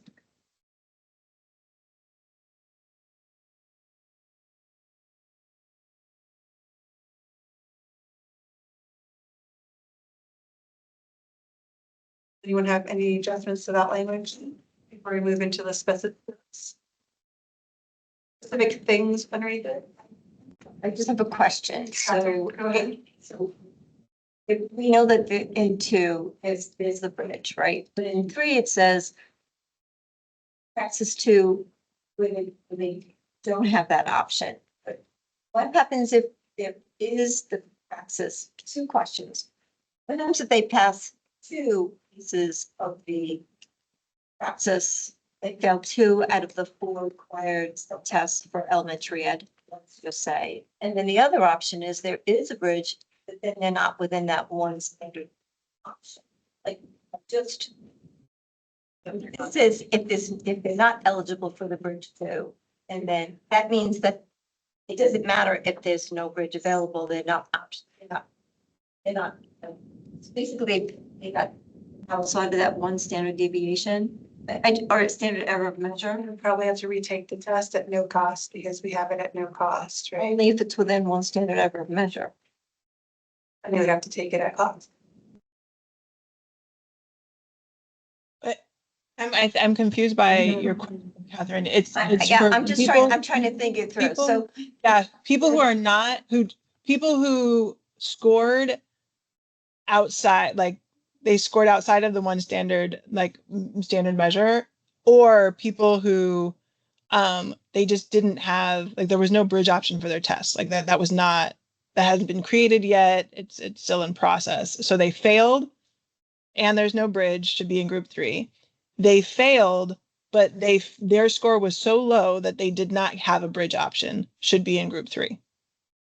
Right, and so that means that they failed the social studies and the math on that content. Right. So Mastery like if you, exam. that's why I put did not That's- pass one or more. So in elementary, you might have failed social studies. And you might have failed the science, but you passed the others. Like you failed those 2, you are now in group 3 for those 2 content areas. Unless you want to take the test again, unless you want to, like, you've got options. Like that's what's the most important. A student has options.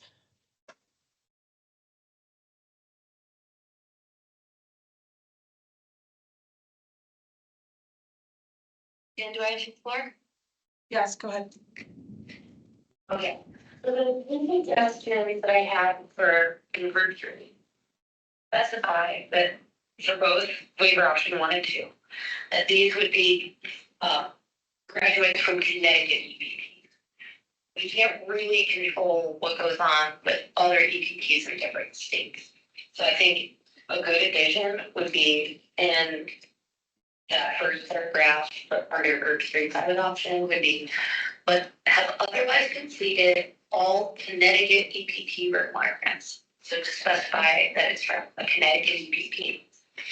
I would also suggest that under waiver 2, that it specifies that these would be completing a teacher of record under a temporary license for a minimum of 10 months in a Connecticut public school.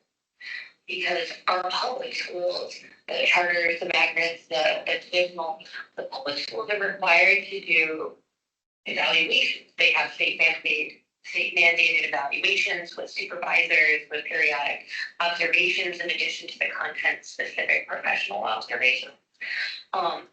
So I would want to see specified that they're working as a teacher of record in a Connecticut public school. Now you have to run and pick up a kid at camp in just a minute, but I would like one more go at considering for the group 3 pilot option that we do actually limit this to students who are within 1 SEM. If you are struggling to get within 1 SEM, and that's 30 to 40% of students who are failing are coming within that range, I think that, 1 SEM has a 16% chance of passing the test, even with no additional study. If it's 2 or 3 SEM, then those are candidates that would seriously not be able to show content mastery. And it's the same content they're teaching students, right? So, I have 3 student suggestions, and I do have to run. And once I'm off teams, I can't participate in the meeting, right? Correct. I thought so. All right, everyone.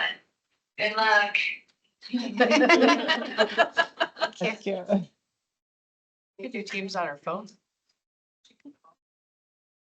You can call it. I missed the She- last yeah. one of her feedback.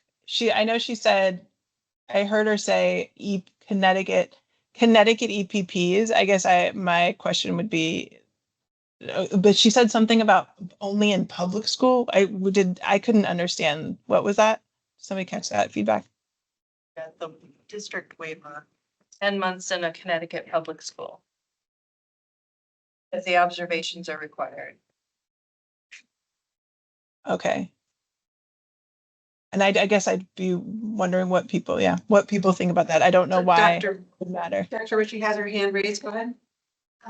Yes, I worry about, and I don't agree with not letting others in from other states that have a college degree that have taught in a school setting. Yeah. I don't think it's up to us to say, no way, don't come to Connecticut. I would rather actually build them into here where if you have a degree, if you have experience, if you have been successful teaching, you actually want to build our pipeline of candidates from all around the world. I think that should be part of this plan. I would probably state to that I would be more comfortable if it was states that we have reciprocity with, that we have vetted, as opposed to kind of an open-ended. Because we've got SDE coming to the table, ready to talk about this, so we'd like to, like, go ahead. We can accept programs from all 50 states. And if they don't complete testing in their home state, they're eligible for a non-renewable interim initial, which is a 3-year certificate in Connecticut. Our Connecticut educators don't have that option. It's actually easier in a lot of ways sometimes to be an out-of-state educator than it is to be a Connecticut educator. So with their own, every state has their own regs, their own laws. So it's kind of hard for a Connecticut board to make policy for out-of-state programming. And we wouldn't be able to have that EPP recommend. They can only go by what their state does. Most of them can recommend depending on the state without testing. So we do have an option for them. We don't have that same option for our Connecticut. So this language stay the way it was, there isn't a concern. Keeping in that this is for Connecticut program completers would be our recommendation. The other thing to be aware of is NASDAQ interstate agreement. If you're a teacher who's certified in another state and you have 3 years of experience, you're already waived from all of our Connecticut tests. That's been in existence. That's always been there. So that, and then now enhanced reciprocity, if you're one of those states, you can. Automatic testing So exemption. there's already people know that. That may be a good campaign. Yeah. I feel like that, like I hear struggles all the time of you. I just worked with someone who's trying to. So many pathways and people We think that do, we don't. have so many pathways. It's already. We could do a presentation for you just on reciprocity alone with our states. You did. You did already. Great. Yeah, so it's important to note that if we're talking about programming in our state, that we can control that and have those options. But when it comes to programs across the country, we really have no say in that. We do have pathways for those educators in place already. And this wouldn't affect those pathways. Correct. So we could put in here for Connecticut. EPP program. EPP programs, and it would not affect these guys are already. Need to be in public school because we can't issue a DSAP for someone to serve in a non-public school. We have no authority over that. So it has to be a It has to public be. school. This all happens through. We don't issue temporary authorizations to educators in private school. What about the EPP component that it would be, this would be available for Connecticut EPP? Connecticut EPPs, and they'd have to be employed in a Connecticut public school. That is the only way we'd be able to monitor it effectively. And it's better for them in the long run if they have that authorization. They get better insurance, they get access to TRB, they get a better salary. So it's really to cover the educator, but also put them in a situation that we can successfully monitor as a part of our system. And anybody coming from out of state from a different program still has other options to them. Correct. They have the non-renewable option. They have enhanced reciprocity. In some cases, they do obtain the DSAPs depending on where they are.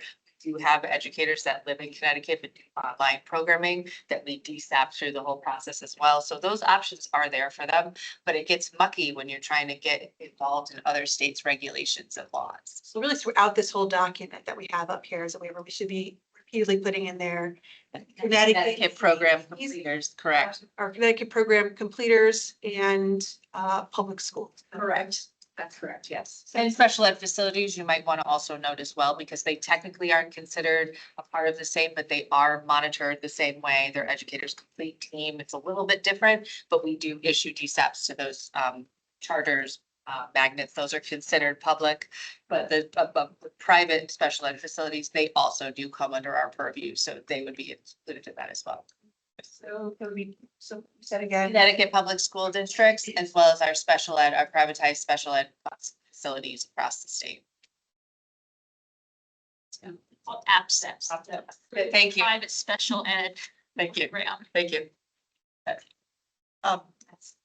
So I know you mentioned a lot of pathways for out-of-state candidates, but is there any scenario with an out-of-state candidate who just got the testing deficiency where this could work for them? Like they've been, and I know you said they could do a 3-year non-renewable, but then they're still backed out. So could this work for them?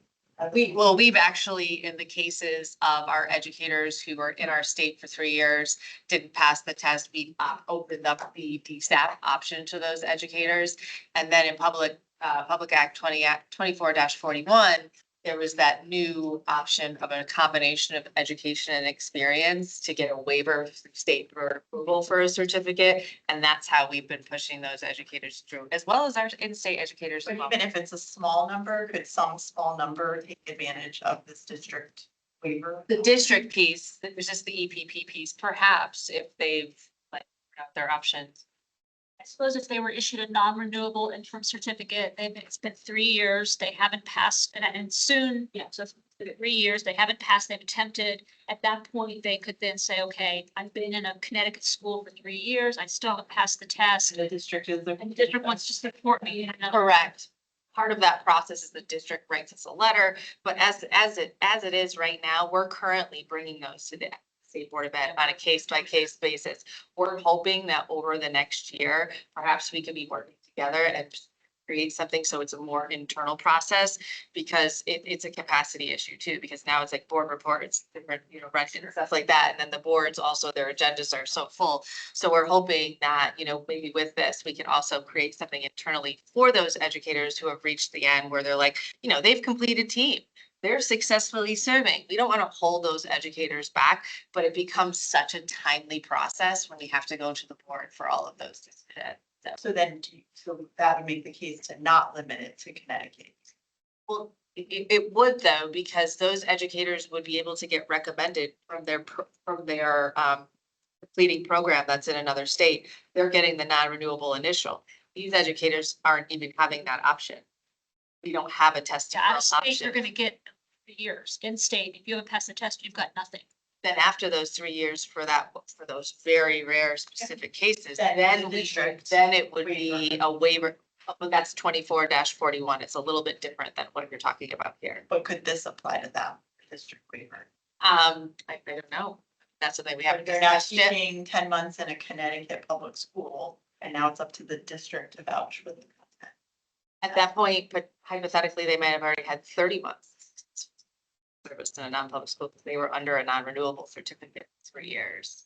So maybe once they reach the end of their non-renewable, if that's something like that, but then at that point, we own them, right? And we'll not own them. I shouldn't say that's the wrong way to say that. But at that point, they're a part of our education community. No, we don't own anybody. But at that point, they're ours, right? They've been in our state for 3 years. They've been in our public school. But again, I'm just the modification of that otherwise completed a Connecticut EP. But those are for people that are gonna have 1 year DSAP. That's completely different than someone who's been teaching under a non-renewable interim initial for 3 full years. These particular educators we're talking about just came to the end of their program. They might not have had a year's worth of experience teaching outside of student teaching. So they're a little bit different in that regard. Just trying to. No, I understand completely. And perhaps it's a different amendment within this document. But it sounds like they almost have the 3 years, but they could fast track it with 10 months. And get the district waiver and then bypass that. Then we get into the whole NASDAQ agreement thing, which is a whole other situation altogether, which is the contract that we have with all 50 states and our ability to accept out-of-state programming, which we don't have control over. So for the purpose of this, for those candidates coming out of an EPP, because it's the waiver process, right? Minimum content knowledge, bridge, pilot option, candidates who do not pass one or more. So should we put in there Connecticut candidates? Connecticut, yeah, I would say that. Oh, Connecticut educator candidates or just Connecticut? Connecticut educator prep program. It's got it in the Connecticut. I put it in there. I put, but Connecticut have educator otherwise preparation. completed Connecticut EPP requirements. Yes. But in other words, where it says candidates, even in group 1, 2, 3, should we not put who we're talking No, I about think- Connecticut? We're basing it on Connecticut EPP requirements. So I think that like a candidate, that has completed Connecticut EPP requirements, like beyond now we have- content. Candidates who do not pass one or more content knowledge exams and do not have a bridge option, but have otherwise completed Connecticut EPP requirements beyond content knowledge assessment can select between the following 2 waivers. EPP waiver, so does that part sound fine now? That first paragraph. Are and there now any going into- objections to that one? Yeah, One thing I be aware of, so Praxis 2 is one way to measure content, but the regulations, unless they change, also require a content area major. So the legislation said, okay, if you don't have a major content area, wasn't math, you put in business or something else, but you pass the practices too, we can use that to meet the content area major. So if you're looking for a way to around the praxis two, those candidates are still gonna need to have a major area.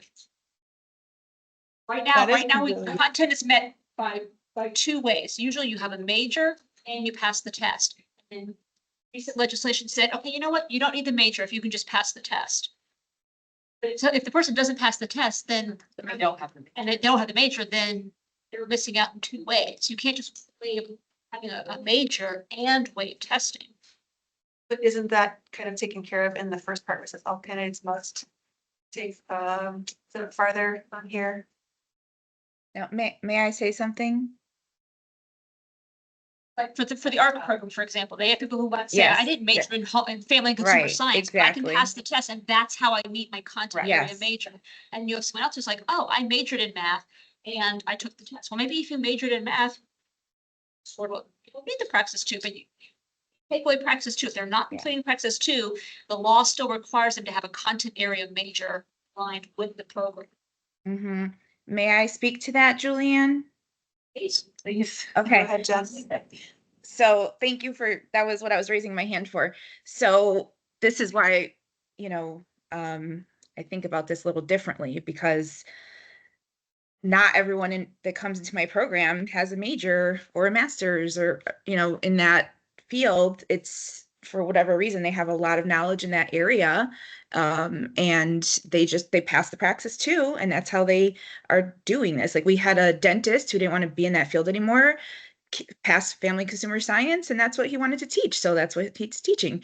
But what I start to think about when I'm starting to think of how, as an alternative route, since we are keeping the waiver option 1, how I would be able to do this. One way would be, okay, well, if you have a major in that area, maybe that's one way we can waive. Or we have some more observations with a content area specialist.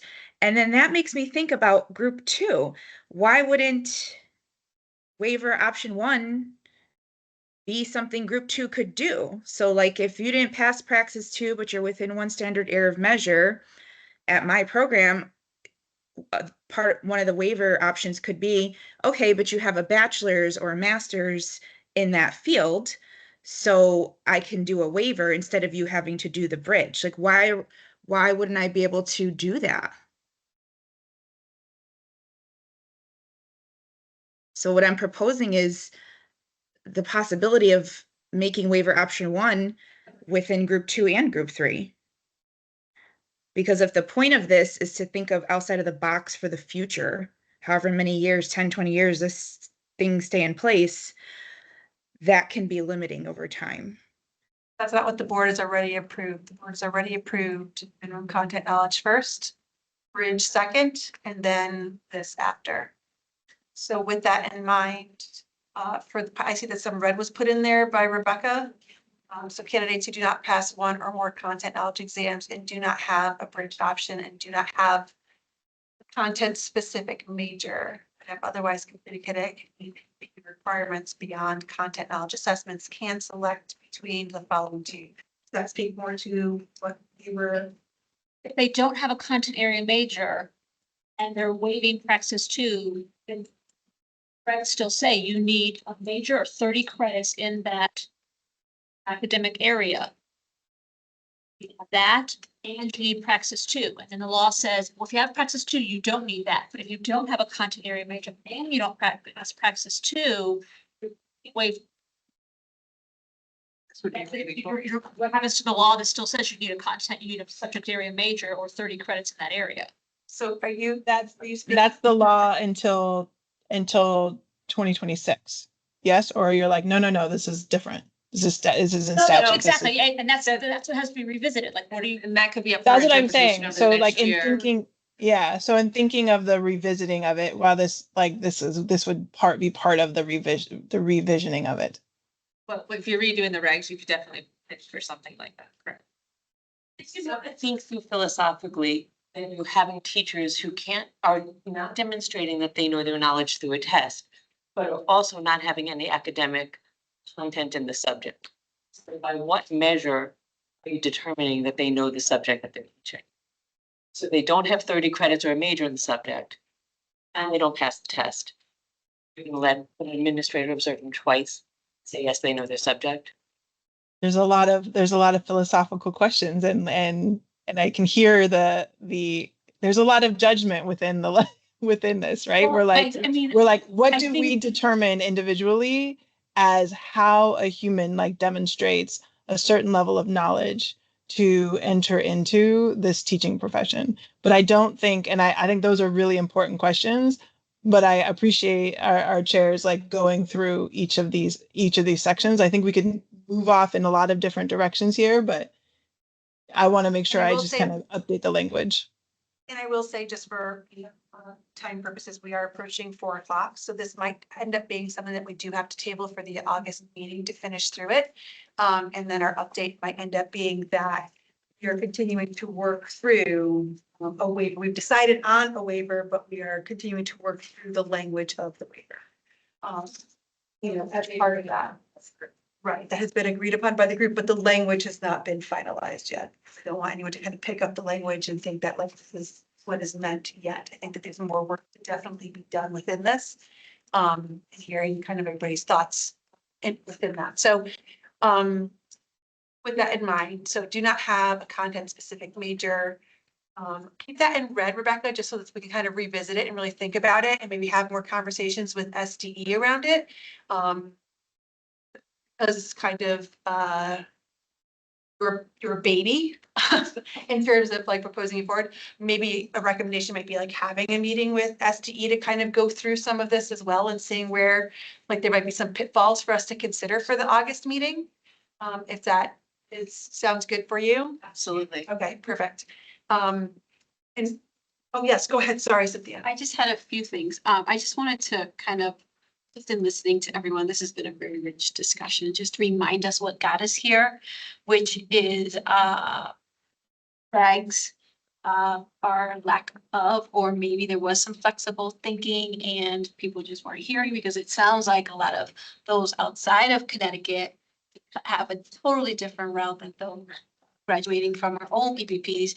We made it already easier. So with that also you have, as I'm sitting here thinking, and especially for waiver option 2, I know there was some question in regards to it's completely minimum of 10 hours of content specific professional. We went back and forth, whether it's 10 or more.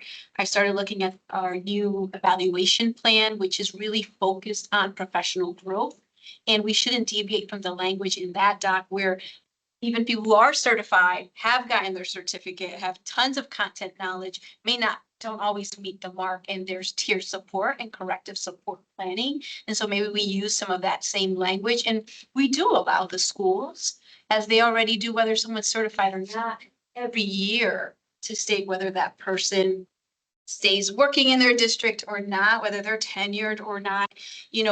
We do trust the leaders across the state to make those informed decisions, whether physics or whatever it is. You don't know every content. You don't as an administrator, but with teaching, you have specific best practices, and that's how you evaluate and give feedback, and that leader and the person that they've hired work together, and what that support plan is and meets their specific needs for growth. So maybe we can use some of that language, and during our next month, maybe even go into, some of you are using the doc, but perhaps even tie some of that, because when you're doing this at the district level, at times administrators go right to anything that's given to them. They're trying to connect the dots.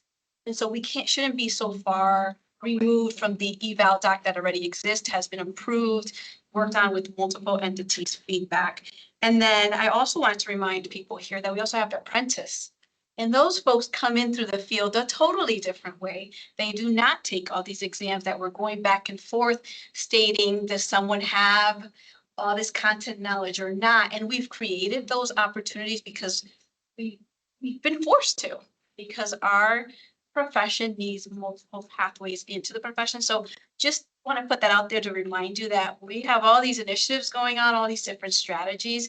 We have Connecticut, Teach Connecticut, which is our marketing platform, working on a huge campaign, Cynthia. So some of this information is already highlighted. And maybe we start thinking about how we educate some of our administrators, knowing that all these things exist. It's a lot. And they are trying to hire the best people. And at times, these things aren't the first thing they think about, but that's for another day. But just keep that in mind as we start working through the language here. I'd like it to stay connected to work that's already happening in our districts. I agree. And one thing that I thought about earlier too is I think that the state requires districts to give it minimum 18 hours worth of professional development, and we only have 10 hours listed in here. So they're already going to be required to get 18 hours. So maybe part of that work, Rebecca, is also just citing regulations, as pursuant to regulation, in terms of the professional development and aligning it to the different options that we already have to support those already in the field. Yeah. I got it. Karen, now I'm gonna reach out to you. Yeah, no problem. And I'm actually looking for the doc now. So what we'll do then is we'll table this. I think we got through about half of it with some ideas and some homework to do, moving to the August meeting. And then we can continue this work in the August meeting. There's only a couple of things I just want to review really quickly in the agenda.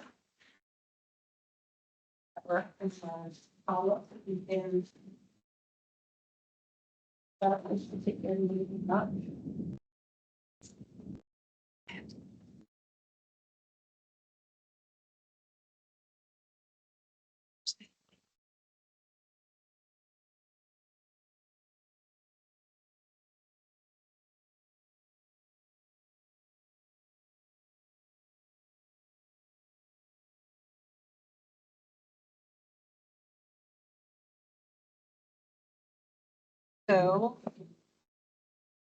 got in here, we approved 12A and 13B.